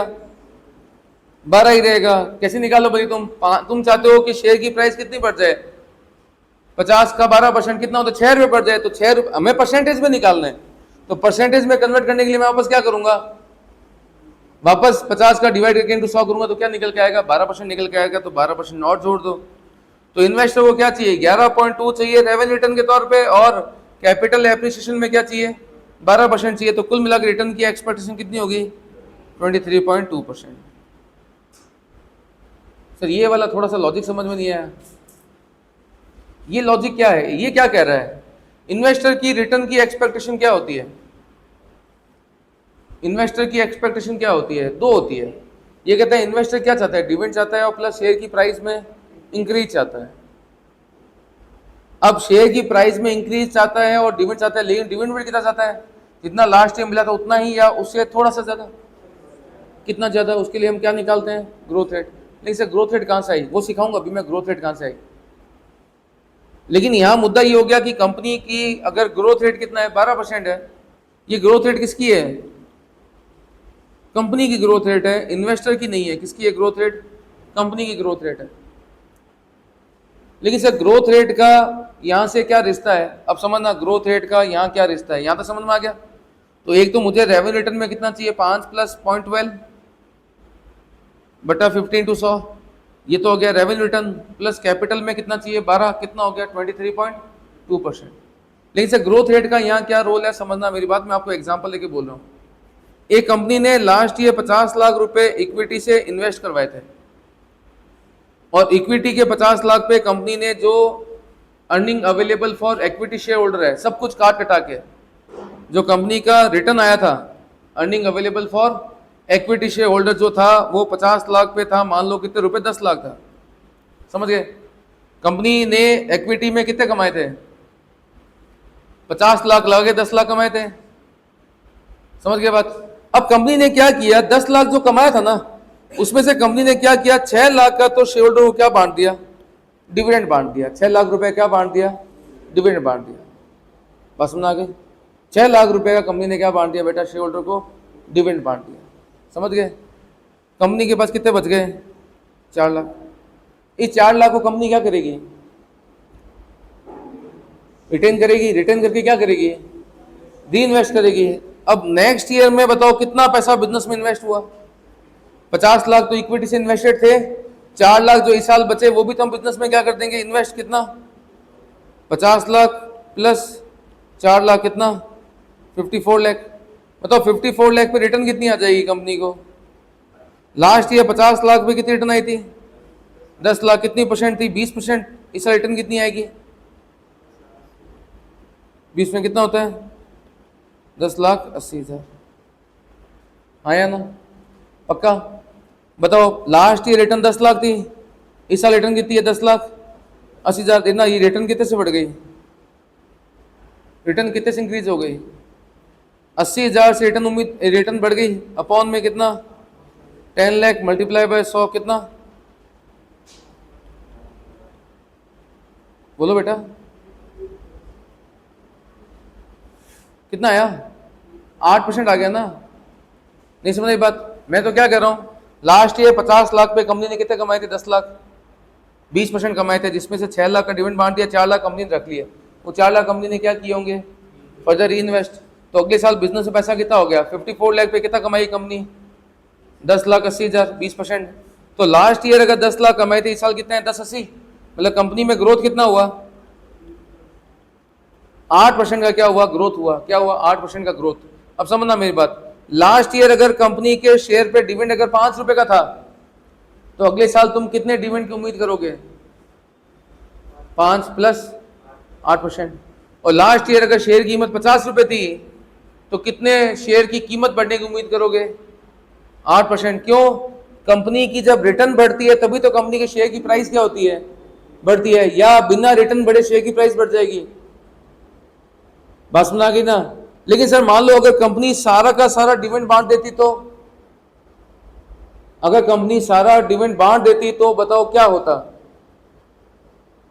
अगर कंपनी जितना कमाती सारा शेयर होल्डर बांट देती, तो अगले साल तुम कितने डिविडेंड की उम्मीद करोगे। लास्ट ईयर 5 रुपए का डिविडेंड था, अगले साल कितने डिविडेंड की उम्मीद करोगे, 5 की करेंगे। रीजन बीइंग, किसी भी कंपनी के अंदर डिविडेंड या अर्निंग में ग्रोथ कब होता है? किसी भी कंपनी के अंदर अर्निंग या डिविडेंड में ग्रोथ कब होता है? अगर कंपनी का रिटर्न 20% है, वो तो बढ़ेगा नहीं ना, जब इन्वेस्टमेंट बढ़ेगा। और इन्वेस्टमेंट कब बढ़ेगा? जब क्या बढ़ेगा? री इन्वेस्टमेंट बढ़ेगा। री इन्वेस्टमेंट कब बढ़ेगा? जब कंपनी पैसा रिटेन करेगी। रिटेन करेगी तो कंपनी के फंड्स ग्रो करेंगे, डिविडेंड बढ़ेगा, ईपीएस बढ़ेगा, शेयर की प्राइस बढ़ेगी। कब बढ़ेगी? जब कंपनी रिटेन करेगी। समझे बात? ही समझे?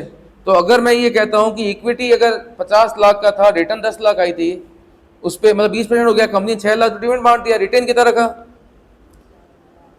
तो नेक्स्ट ईयर पैसा इन्वेस्ट हो गया 54 लाख। 54 लाख पे कितना हो गया?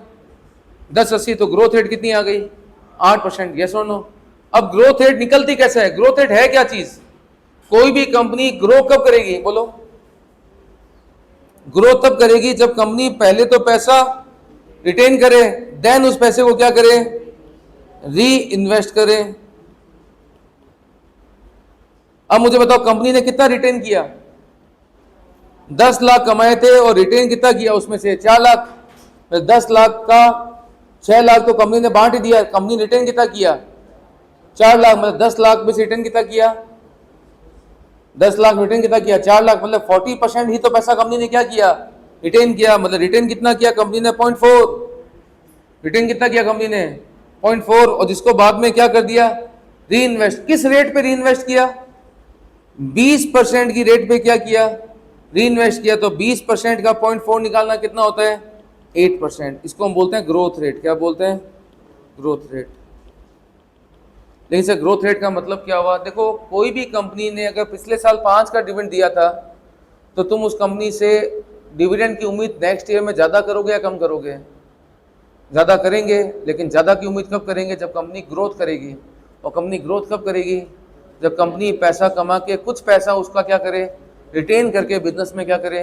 री इन्वेस्ट करे। अब कोई कंपनी ऐसी हो जो 100 कमा के 100 बांट दे, 100 कमा के 100 बांट दे, तो क्या उसके शेयर की प्राइस कभी बढ़ेगी? लॉजिकली देखो, शेयर की प्राइस क्यों बढ़ेगी? शेयर की प्राइस कब बढ़ेगी? जब कंपनी के रिजर्व बढ़ेंगे। क्या बढ़ेंगे? कंपनी के रिजर्व बढ़ेंगे, तभी तो शेयर की प्राइस बढ़ेगी। जब कंपनी के रिजर्व ही नहीं बढ़ रहे तो शेयर की प्राइस कैसे बढ़ेगी? सर बात समझ में नहीं आई। एक बात बताओ, आज मैंने एक कंपनी खोली, मेरे इक्विटी शेयर कितने हैं? कैपिटल 10 लाख है और 1 लाख शेयर है, तो एक शेयर की कीमत कितनी हुई? 10 रुपए। नेक्स्ट ईयर में मैंने 5 लाख का प्रॉफिट कमा लिया, तो मेरे बिजनेस की नेटवर्थ कितनी हो गई? 15 लाख। कितने शेयर हैं? 1 लाख। तो मेरे शेयर की कीमत कितनी हो जाएगी? 15 डेफिनेटली हो जाएगी। लेकिन डेफिनेटली कंपनी के शेयर की प्राइस 15 कब होगी? जब कंपनी पैसे को क्या करेगी? रिटेन करेगी। सारा कंपनी अगर 100% डिविडेंड बांट दे, रिटेन 0 हो, तो वर्थ तो कितनी रही? 10 लाख की 10 लाख। शेयर की कीमत कहाँ रहेगी? वहीं की।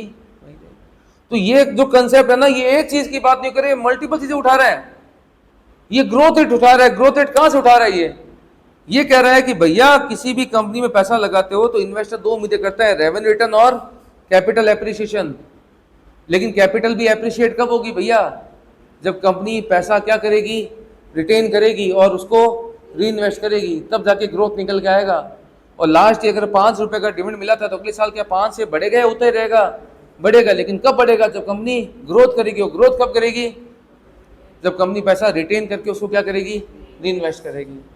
तो ये एक कंसेप्ट नहीं है। लोग कहते हैं ये छोटा सा फॉर्मूला, ये फॉर्मूला नहीं है, ये मल्टीपल कंसेप्ट इसने एक ही फॉर्मूले में क्या कर दिए भैया? पुट कर दिए। मल्टीपल लॉजिक इसने एक ही फॉर्मूले में क्या कर दिए? पुट कर दिए। तो दोबारा बात करते हैं, ये कंसेप्ट क्या क्या रहा है? ये कंसेप्ट ये कह रहा है कि समझना, एग्जाम्पल, कंप्लीट एग्जाम्पल, समझ रहे हो क्या? आ रहा है समझ में? खत्म करें बस 10 मिनट में, इसको खत्म कर दे 10 मिनट में। ये कंसेप्ट क्या कह रहा है कि लास्ट ईयर के अंदर कंपनी की जो अर्निंग थी, जिसको बोलते हैं earning available for equity share holder, थी 50 लाख। और कंपनी का ईपीएस था कितने रुपए? 10 रुपए। मतलब कि नंबर ऑफ इक्विटी शेयर कितने हो गए? 5 लाख। ईपीएस हो गया कितने रुपए? 10 रुपए। ठीक है ना? और शेयर की प्राइस कितनी थी?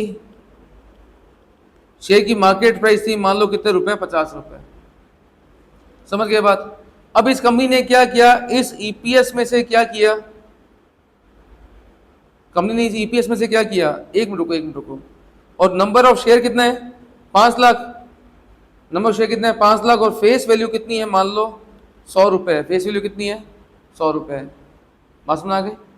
अच्छा, और कंपनी ने इस ईपीएस में से 10 का ईपीएस कमाया था, इसमें से कंपनी ने क्या कर दिया डिविडेंड बांट दिया था, डीपीएस का मतलब डिविडेंड पर शेयर बांट दिया था, कितने रुपए 4 रुपए, और मार्केट प्राइस टुडे का मतलब आज कितनी है 50 रुपए। बताइए अगर आप इस कंपनी में पैसा इन्वेस्ट करते हैं तो कितने रिटर्न की उम्मीद करेंगे, कितने रिटर्न की उम्मीद करेंगे। अब बताओ ये कंसेप्ट कहाँ काम आ रहा है, लिस्टेड या अनलिस्टेड, हर जगह काम आ रहा है। वहां पर तो मुझे बीटा चाहिए होता था, बीटा किसका होता था हमेशा, केवल लिस्टेड कंपनी का, अनलिस्टेड कंपनी में बीटा होता नहीं है, तो अनलिस्टेड कंपनियां हो गया, प्राइवेट कंपनियां हो गया, वहां पर जब के निकालते हैं तो ये कंसेप्ट काम आता है। शार्क टैंक, अब बताओ वो कैलकुलेशन क्या कर रहे होंगे, सुनना वो क्या कैलकुलेशन कर रहे होंगे। Last year equity share 50 lakh के थे, नहीं अर्निंग थी कितने की 50 लाख की, कितने की कैपिटल पर 5 लाख शेयर 100 वाले, कैपिटल कितनी है 5 करोड़, 5 करोड़ पे रिटर्न कितनी आई है 50 लाख, मतलब कि आरओआई कितना हो गया कंपनी का 10% कंपनी का आरओआई हो गया, समझ में आ गई बात। और कंपनी का डिविडेंड कितना है 4 रुपए। अच्छा कंपनी ने 10 में से कितना डिविडेंड दिया है 4, मतलब 60% पैसा कंपनी ने क्या किया है रिटेन किया है। तो रिटेन कितना किया है कंपनी ने, रिटेन कितना किया है कंपनी ने 0.6। तो इस कंपनी की नेक्स्ट ईयर में ग्रोथ कितनी होनी चाहिए 6% की ग्रोथ होनी चाहिए, यस और नो, गलत बोल रहा हूं बताओ।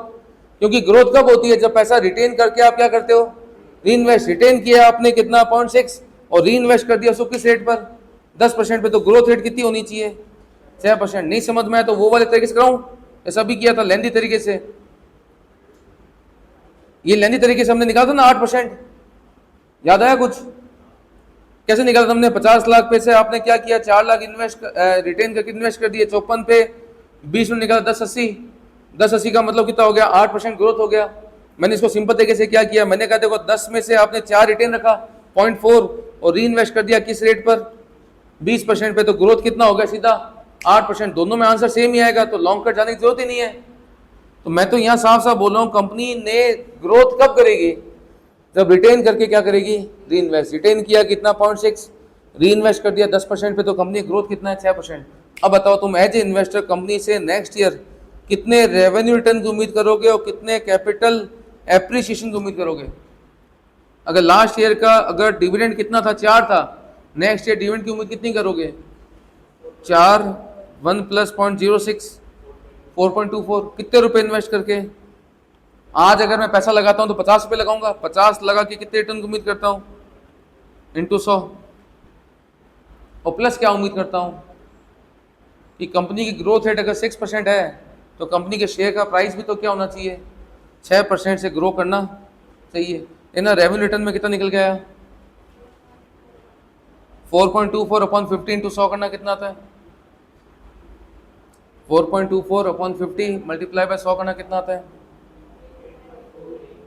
8.48%। तो कौन सा वाला रेवेन्यू रिटर्न प्लस 6%, ये अरे जोड़ 8.48 में 6% मत जोड़ देना, 8.4 + 6 जोड़ देना, समझ गए ना, ये भी परसेंट में और ये भी परसेंट में, कितना हो गया 14.48%। ये रिटर्न की उम्मीद है किसकी इन्वेस्टर की।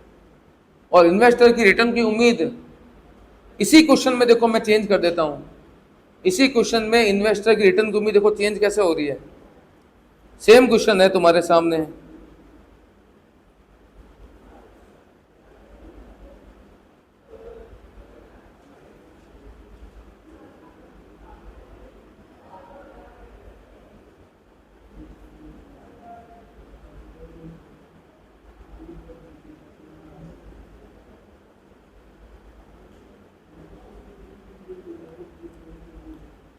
बताओ सेम क्वेश्चन है, देखो मैं क्या चेंज कर रहा हूं, मैं कहता हूं कि कंपनी ने यहां पर है ना डिविडेंड दिया कितने रुपए 2 रुपए, 2 रुपए का डिविडेंड दिया, देखो कंपनी की, समझ गए ना। अब देखो क्या चेंज हो गए 1 सेकंड में। आज एक बात तो कंपनी ने रिटेन कितना किया 10 में 2 दे दिया तो 0.8 रिटेन किया, जिसको 10% पे री इन्वेस्ट किया, कितना हो गया ग्रोथ 8%। तो मेरी रिटर्न की उम्मीद कितनी हो जाएगी देखो बताओ डिविडेंड कितना चाहिए मुझे नेक्स्ट ईयर? 4 कहां से हो गया? वही तो मैं कह रहा हूं, तुम समझ ही नहीं रहे हो। 4 कहां से हो गया? लास्ट ईयर 2 था, समझ गए ना? 2 1 प्लस 0.08, यही गलती होती है एग्जाम में, इतना से चेंज कर देते हैं कि बताइए ये अगर डिविडेंड 2 रुपये होता तो, हाँ समझ गए ना? 2 1 प्लस 0.8, मार्केट प्राइस कितनी है अभी? 50 इंटू 100 और प्लस कितना ग्रोथ रेट? 8%। कितना आया? 8 जोड़ दो, कितना हो गया? 13 पॉइंट, सही बता दो कितना आ रहा है यार? 2 1 प्लस 0.8 मतलब 2.16 में 50 का भाग देके इंटू 100 कर दे और प्लस 8 जोड़ दे यार उसमें, 12.32, 12.32। बात सुना के ना, ये क्या निकल के आ गया तुम्हारा कि इन्वेस्टर की एक्सपेक्टेशन, मतलब कि इन्वेस्टर की एक्सपेक्टेशन निकालने के दो तरीके हो गए। एक तो कौन सा हो गया तुम्हारा CAPM, वो रिस्क की बात करता है और ये कहता है 2 रिटर्न चाहिए होता है, रेवेन्यू रिटर्न और कैपिटल एप्रिसिएशन। बात समझ आ गई? पक्का? अब इस फॉर्मूले को दोबारा फॉर्मूले के तौर पे लिख देते हैं। 2 रुपए क्या था? ये था लास्ट डिविडेंड। 2 रुपए क्या था? Last dividend. इसको शॉर्टकट में बोलते हैं D0। क्या बोलते हैं? D0। अच्छा 1 प्लस 0.08, 08 क्या था? ये 08 क्या था बोलो? ग्रोथ की रेट। ग्रोथ रेट को शॉर्टकट में बोलते हैं जी। सर जी कैसे निकल के आया था? देखो आपने रिटेन कितना रखा था? 0.8, इसको हम बोलते हैं रिटेंशन रेशो। क्या बोलते हैं? रिटेंशन रेशो को मल्टीप्लाई किसे किया था आपने? 10%, 10% क्या था? ROI। इसको हम शॉर्टकट में क्या बोलते हैं? R। क्या बोलते हैं? R। R का मतलब क्या होता है? ROI। इससे क्या निकल जाती है तुम्हारे? जी फॉर ग्रोथ रेट। बस में आ गया। रिटेंशन रेशियो को शॉर्टकट में यहां बोलते हैं बी। क्या बोलते हैं? बी। और ROI को शॉर्टकट बोलते हैं आर। क्या बोलते हैं? आर। बी का मतलब किससे? रिटेंशन रेशियो से। अब बताओ फॉर्मूला क्या बन गया इसका? 2 रुपया था पिछला डिविडेंड, इसको हम बोलते हैं D0। इसमें जोड़ते हैं 1 plus ji upon market price multiply by 100। ये तो कौन सी रिटर्न हो गई? और कैपिटल एप्रिसिएशन में कितना चाहिए? 8%, जिसमें दोबारा से जी जोड़ देना। इसका फॉर्मूला हो गया किसका? के निकालने का। कौन सा मॉडल है ये? DGM, dividend growth model. तो डिविडेंड ग्रोथ मॉडल कहता है कि इन्वेस्टर की एक्सपेक्टेशन जो है वो कंपनी के अर्निंग पे डिपेंड करती है। कंपनी क्या कमा रही है। कंपनी अगर पिछले साल 2 का डिविडेंड दे रही थी तो नेक्स्ट ईयर इन्वेस्टर की एक्सपेक्टेशन कितनी होगी? 2 या थोड़ा ज्यादा? थोड़ा ज्यादा। वो ज्यादा किस पे डिपेंड करता है? ग्रोथ रेट पर। और ग्रोथ रेट क्या इन्वेस्टर की पर्सनल लेके चल रहे हो क्या? ये कंपनी की ग्रोथ रेट। कंपनी की ग्रोथ रेट। तो ग्रोथ रेट कैसे निकलती है? कंपनी कितना फंड रिटेन रखती है और मल्टीप्लाई बाय उस फंड को बाद में किस रेट पे क्या करती है? री इन्वेस्ट करती है। उसको हम क्या बोलते हैं? Growth rate. फॉर्मूला समझ में आ गया? D1 plus ji upon market price multiply by 100 plus g. यहाँ तक बात क्लियर है? और एक लास्ट चीज, D0 था पिछला डिविडेंड, उसमें 1 प्लस जी जोड़ा तो क्या निकला? अगले साल का डिविडेंड, जिसको हम बोलते हैं नेक्स्ट एक्सपेक्टेड डिविडेंड। इसको शॉर्टकट में बोलते हैं D1। D1 का मतलब होता है D0 में पिछला, D1 का मतलब अगला। ये नेक्स्ट एक्सपेक्टेड डिविडेंड कहलाता है। बात समझ आ गई बेटा? अब आ जाओ कुछ प्रैक्टिकल क्वेश्चन ठोक लेते हैं ताकि जितना किया है उसकी एक बार क्या हो जाए? प्रैक्टिस हो जाए। आओ स्पाइरल पे आओ। हाँ जी बच्चों, स्पाइरल के क्वेश्चन नंबर 18 पे आओ। एक कंपनी है जिसका शेयर की प्राइस आज कितने रुपए बेटा? 250 market price. Dividend just paid was, पे कर दिया, कितना था पिछला? 50। अगर तुम कंपनी से रिटर्न की उम्मीद करोगे नहीं करोगे? करोगे। क्या रिटर्न की उम्मीद करोगे? रेवेन्यू या कैपिटल एप्रिसिएशन? दोनों। पिछली बार डिविडेंड 50 रुपया था तो अगली बार कितना उम्मीद करोगे? 50 से थोड़ा ज्यादा ग्रोथ। अच्छा किसी भी कंपनी में ग्रोथ कब होगी? जब कंपनी पैसा रिटेन करके री इन्वेस्ट करेगी तभी तो ग्रोथ होगी ना। आगे क्या बोलता है, फेस वैल्यू शेयर की 100 रुपए, no growth in dividend is expected. बताइए ग्रोथ है ही नहीं, क्यों नहीं है? सारा रिटेन करते हैं, मतलब सारा क्या करते हैं, डिविडेंड मांगते हैं, तो ग्रोथ होगी नहीं। जब ग्रोथ नहीं होगी तो शेयर का प्राइस भी उतना ही रह जाएगा, शेयर के प्राइस में कोई इम्पैक्ट पड़ेगा नहीं, क्योंकि प्राइस कब बढ़ती है, जब कंपनी के रिजर्व्स बढ़ते हैं। रिजर्व बढ़ेगी नहीं, शेयर की प्राइस बढ़ेगी नहीं, डिविडेंड भी बढ़ेगा नहीं, क्योंकि जितना कमा रहे हैं सारा बांट देते हैं, तो अगले साल भी क्या कमाएंगे, उतना ही कमाएंगे। तो इंटू 100 कर दो, क्या आ गया, कई कितना है बेटा, 20% हो गया। सेकंड पढ़ना। सेकंड कहता है कि मान लो कि अगर ग्रोथ रेट कितनी हो, 10% हो, तो पिछला डिविडेंड 50 रुपए था, तो अगले की कितनी उम्मीद करोगे, 10% जोड़ के, यस और नो। अपॉन शेयर की प्राइस कितनी है, 250 मल्टीप्लाई बाय 100। ये तो कौन सी रिटर्न हो गई, revenue return plus capital appreciate में क्या उम्मीद करते हो, 10%। ये कितना निकल गया देखना, 32 एग्जैक्ट है क्या, 32%। थर्ड रिक्वायरमेंट पढ़ो।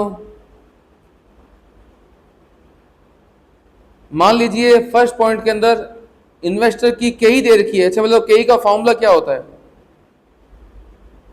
D0 1 प्लस जी अपॉन इंटू 100 प्लस जी। अब देखो क्या कहता है, मान लीजिए कि इन्वेस्टर की रिक्वायर्ड रिटर्न तो 15% है, करंट डिविडेंड 30 है बीन पेड। पिछला डिविडेंड कितना है, 30 है, इसमें हम जोड़ते हैं 1 प्लस ग्रोथ। आगे क्या बोलता है, नो ग्रोथ, ग्रोथ नहीं है, तो ग्रोथ नहीं है तो आगे वाला सारा पोर्शन कट जाएगा। तो 30 अपॉन क्या कहता है क्वेश्चन में, मार्केट प्राइस निकालनी है, तो मार्केट प्राइस निकाल लो यार, कितनी आ जाएगी मार्केट प्राइस, 30 अपॉन 15% कितना, 200 रुपये। और तीसरा चौथा पॉइंट क्या कहता है, सी में मान लो कई कितना था, सी में 15%, पिछला डिविडेंड क्या था 30, ये कहते हैं मान लो 5% का क्या है, ग्रोथ रेट है, तो 1 प्लस 0.05 मार्केट प्राइस कितनी है निकालनी है, इंटू 100 प्लस क्या करते हैं वापस ग्रोथ 5%। अब मार्केट प्राइस कैसे निकालोगे, अब देखो सिंपल तरीका बताऊं, वैसे निकल जाएगा, सिंपल ही है, कुछ ही नहीं हो रहा, लेकिन थोड़ा फॉर्मूला बताता हूँ। के का फॉर्मूला था D0 1 plus ji upon market price multiply by 100 plus g. और ये कहता है मार्केट प्राइस निकालना है, क्या निकालना है, मार्केट प्राइस। तो कैसे निकालूं, पहले ये जी प्लस में उधरा के माइनस हो जाएगा, तो इधर जाके क्या हो जाएगा, के माइनस जी, क्या हो जाएगा, के माइनस जी, और मार्केट प्राइस ऊपर आ जाएगा, तो के माइनस जी डिवाइड में आ जाएगा। तो फॉर्मूला क्या बन जाएगा मार्केट प्राइस का, D0 1 प्लस जी अपॉन के माइनस जी मल्टीप्लाई बाय 100 करना है। 100 कब करते हैं, जब परसेंटेज निकालना हो, जब डेटा ऑलरेडी परसेंटेज में हो तो मल्टीप्लाई बाय दोबारा 100 नहीं करते हैं। देखना कितना आ रहा है, पिछला था कितना 30, 1 प्लस 0.05 अपॉन के कितना है 15% माइनस 5%, 300 हो गया।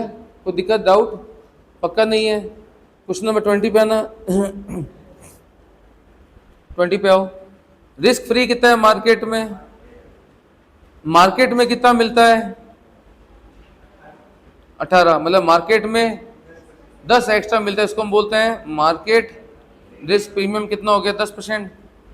बाटा का जूता दे रखा है, कितना है बाटा का जूता 1.5, तो कई कैसे निकालोगे, तो हम क्या बोलेंगे सर 8 तो चाहिए, मार्केट में कितना एक्स्ट्रा मिलता है 10, क्योंकि मार्केट में क्या है रिस्क है, और यहाँ रिस्क कितना है 1.5 टाइम्स, तो 1.158। कोई डाउट है तो बोलो, पक्का नहीं है ना, शर्म मत करना यार, पूछ लेना यार। मुझे ऐसा लगता है कि तुम लोग ऐसे ना कुछ शंका में हो, डाउट में हो, तुम्हें कुछ समझ में नहीं आया, तुम पूछना चाह रहे हो, पक्का नहीं है। चलो फिर होमवर्क लिखो, 21 23 होमवर्क है। 22 पर आना। 22 में ना देखो, वैसे तो यहाँ पर कितने मॉडल दे रखे हैं, 1 2 3 4 4 मॉडल दे रखे हैं, चारों मॉडल बता देता हूं मैं। क्वेश्चन 22, आपको सारा इंफॉर्मेशन दे रखा है, उसमें बोलता है कि आपको के ई निकालना है। क्या निकालना है? के ई। पहला मॉडल कौन सा दे रखा है? Dividend yield model. क्या नाम है इसका? Dividend yield model. Dividend yield याद करो, रेशियो एनालिसिस में बताया था dividend yield rate. Dividend yield का मतलब होता है dividend upon market price multiply by 100, इसको हम बोलते हैं डिविडेंड यील्ड। अच्छा, में अगला क्या दे रखा है इसके अंदर? Dividend growth. डीजीएम का फॉर्मूला मैंने अभी आपको बताया था, D0 1 plus ji upon market price multiply by 100 plus जी।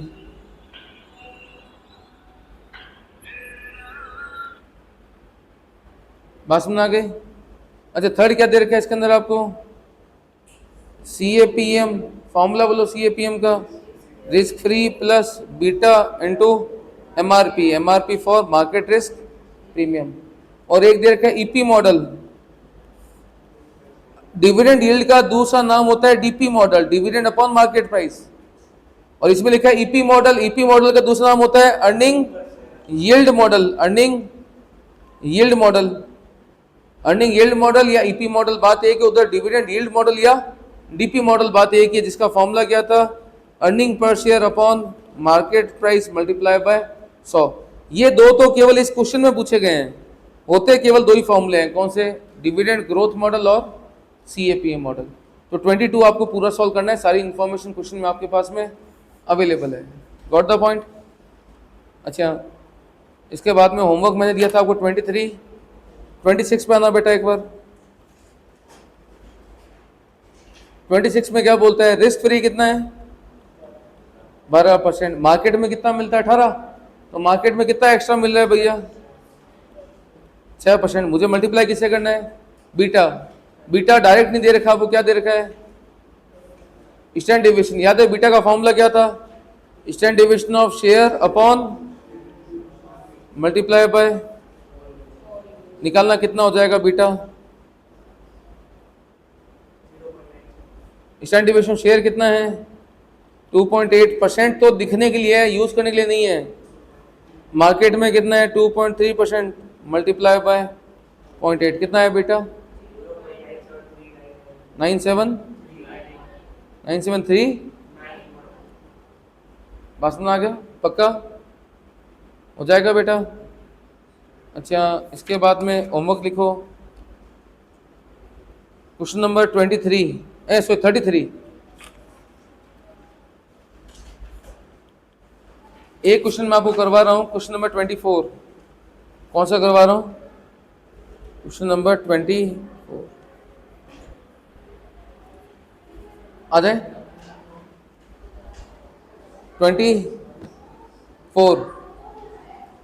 24 में कहता है कि एक ऑटोमोबाइल कंपनी है। कौन सी कंपनी है? ऑटोमोबाइल है। जैसे मान लो महिंद्रा है, ये क्या क्या बना रही है? कार भी बना रही है, ये 2 व्हीलर भी बना रही है, बस भी बना रही है और ट्रक भी बना रही है। कौन है ये? महिंद्रा मान लो, टाटा मान लो, ऑटोमोबाइल कंपनी है, कार, 2 व्हीलर, बस और ट्रक बना रही है। इनका बीटा क्या दे रखा है बेटा?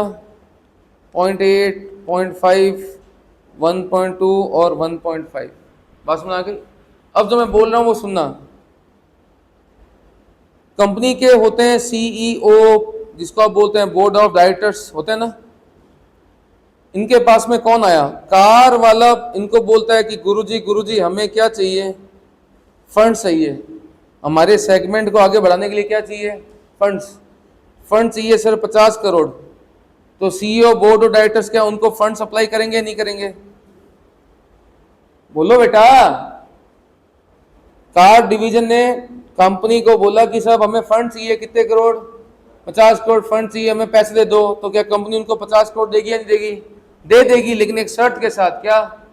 कि देखो बेटा, हम तुम्हें पैसा दे तो रहे हैं, लेकिन शर्त क्या है? कि तुम्हें इस पैसे पर मिनिमम रिटर्न कमाना पड़ेगा। बताओ, अगर टाटा कंपनी जो है, अगर वो कार डिवीजन को फंड्स देती है, तो कार डिवीजन को उस फंड से मिनिमम कितना रिटर्न कमाना पड़ेगा? बोलो। अगर company Tata company car division को पैसे दे रही है तो क्या उसको ये नहीं बोलेगी पैसा ले जा, कोई दिक्कत नहीं, लेकिन कम से कम इतना परसेंट टन कमाना पड़ेगा?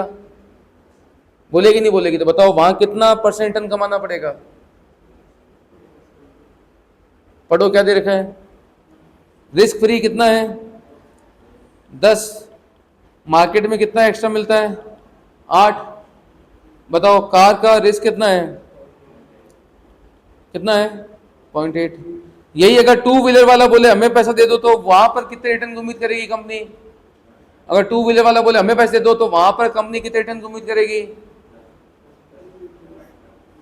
कितना समझ गए? 10% प्लस 0.5 इंटू 8%। अगर यही पैसा मैं अगर बस वाले डिवीजन में लगा रहा हूं, मैं कंपनी का सीईओ बस वाले डिवीजन में पैसा लगा रहा हूं, तो वहां मैं कितने रिटर्न की उम्मीद करूंगा? या फ्री सेवा रिटर्न की उम्मीद तो करूंगा ना। कितना परसेंट? 10% plus 1.2 multiply by 8%। और यही अगर मैं पैसा ट्रक में लगा रहा हूं तो 10% प्लस 1.5 मल्टीप्लाई बाय, समझ में आ गया? क्वेश्चन की पहली रिक्वायरमेंट समझ में आ गई। अब सुनना मेरी बात, अब मैं क्या कह रहा हूं, ये जो कंपनी के सीईओ है ना, कौन? बीओडी, इन्होंने बोला गुरुजी, इनके गुरुजी कौन है? Share holders. समझे बात बेटा?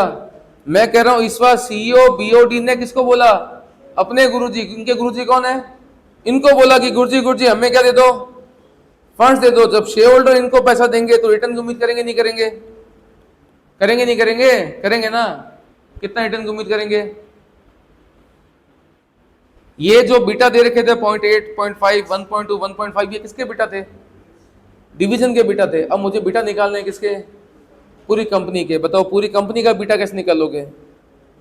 देखो कार में बीटा कितना है? 0.8। टू व्हीलर बीटा कितना है? 0.5। बस में बीटा कितना है? 1.2। और ट्रक में बीटा कितना है? 1.5। क्या इनको जोड़ दूं तो क्या कंपनी का बीटा आ जाएगा?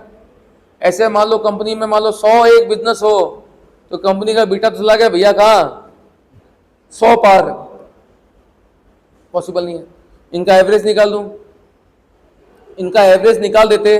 अगर हर बिजनेस इक्वल होता, अगर ये चारों बिजनेस इक्वल होते तो मैं क्या करता? इनका एवरेज निकालता। लेकिन चारों बिजनेस इक्वल है क्या? देखना इन बिजनेस की क्या दे रखी है आपको। इस बिजनेस की मार्केट वैल्यू कितनी है? 1000, 500, सॉरी 1500 और 1000। इन सबकी बिजनेस वैल्यू कितनी है टोटल? 4000। तो पहला क्वेश्चन तो यह है, इन चारों के बीटा को एग्रीगेट कर दूं तो कंपनी के बीटा आ जाएगा? रॉन्ग। एवरेज निकाल दूं। एवरेज कब निकालता? जब इन चारों के बिजनेस की वैल्यू क्या होती? सेम। जब चारों के बिजनेस की वैल्यू सेम नहीं है तो कौन सा एवरेज निकालूं? Weighted average. क्या निकालते हैं? Weighted average. वेट कैसे निकालते हैं? टोटल 4000 के में जो कंपनी की वैल्यू है उसमें से कार की वैल्यू कितनी है? 1000। ये ना वेट कितना हो गया?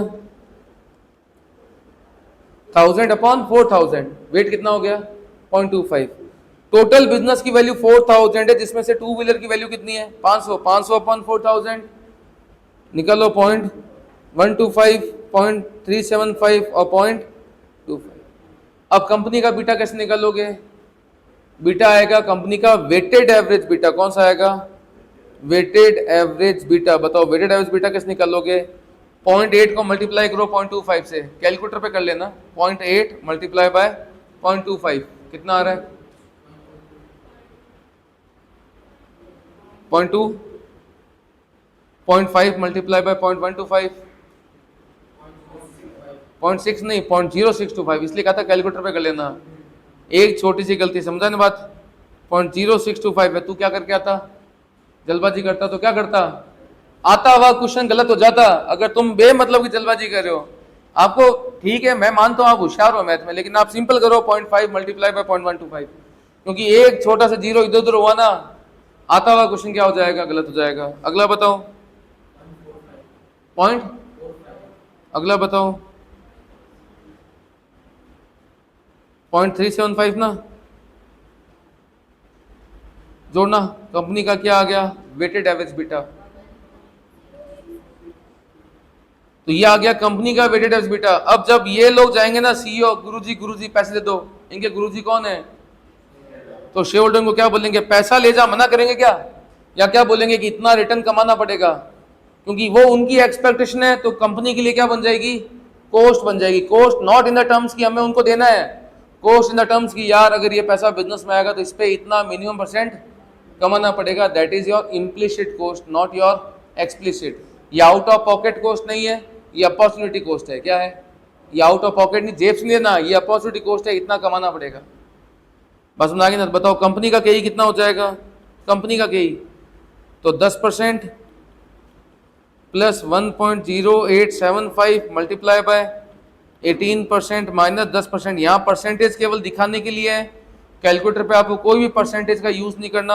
आपको 1.0875 को 8 से मल्टीप्लाई करना है, उसमें 10 ऐड कर देना है, कितना आ रहा है 18.7 एग्जैक्ट। ये हो गया कंपनी के का मतलब इन्वेस्टर अगर कंपनी को पैसा देंगे तो कंपनी को इतना % कमाना पड़ेगा। और कंपनी जब पैसा किसको देगी भैया, अलग अलग डिविजन्स को, तो अलग अलग डिवीजन को क्या कमाना पड़ेगा, वो हम अलग अलग डिवीजन का निकाल चुके हैं। क्लियर है फंडा, बात समझ आ गई। तो ये तुम्हारा के ई का कंसेप्ट हो गया, डीजीएम और तुम्हारा कौन सा सीएपीएम। लेकिन जाते जाते एक छोटी सी चीज, रेयरेस्ट है बट आपके क्वेश्चन का पार्ट बनता है। क्या, आज एक शेयर की मार्केट प्राइस है कितने रुपए, 50। वही क्वेश्चन पहले जो हमने किया था। लेकिन जब कोई इन्वेस्टर इस कंपनी को मार्केट से खरीदेगा, आपने 50 में खरीदा, आपने 50 दे दिए, लेकिन क्या कंपनी तक 50 पहुंचे, क्यों नहीं पहुंचे। कंपनी जब इशू करती है तो अंडरराइटर के कमीशन, ब्रोकर के ब्रोकरेज, और तुम्हें यह पता होगा कि जब भी कंपनी शेयर इशू करती है उससे पहले कैपिटल ऑथोराइज करवानी पड़ती है, सेबी से, आरओसी से, याद है क्या। और कैपिटल ऑथोराइज करवाते हैं तो फ्री में ऑथोराइज होती है क्या, कितना चार्जेस लग जाता है, ऑलमोस्ट कैपिटल का 2%, ऑलमोस्ट कैपिटल का कितना 2%। तो 50 में तुमने शेयर खरीदा, ये कंपनी के पास 50 आता नहीं है, क्योंकि बीच में लग जाते हैं बहुत सारे खर्चे। उन खर्चों को बोलते हैं फ्लोटेशन कॉस्ट क्या बोलते हैं फ्लोटेशन कॉस्ट। वन टाइम होता है, क्या होता है, वन टाइम। इसमें मान लो मैं कहता हूं कि फ्लोटेशन कॉस्ट आ गई, कितने रुपए, मान लो 2 रुपए। बार बार नहीं लगता, लगता है कितनी बार है ये, एक बार लगता है।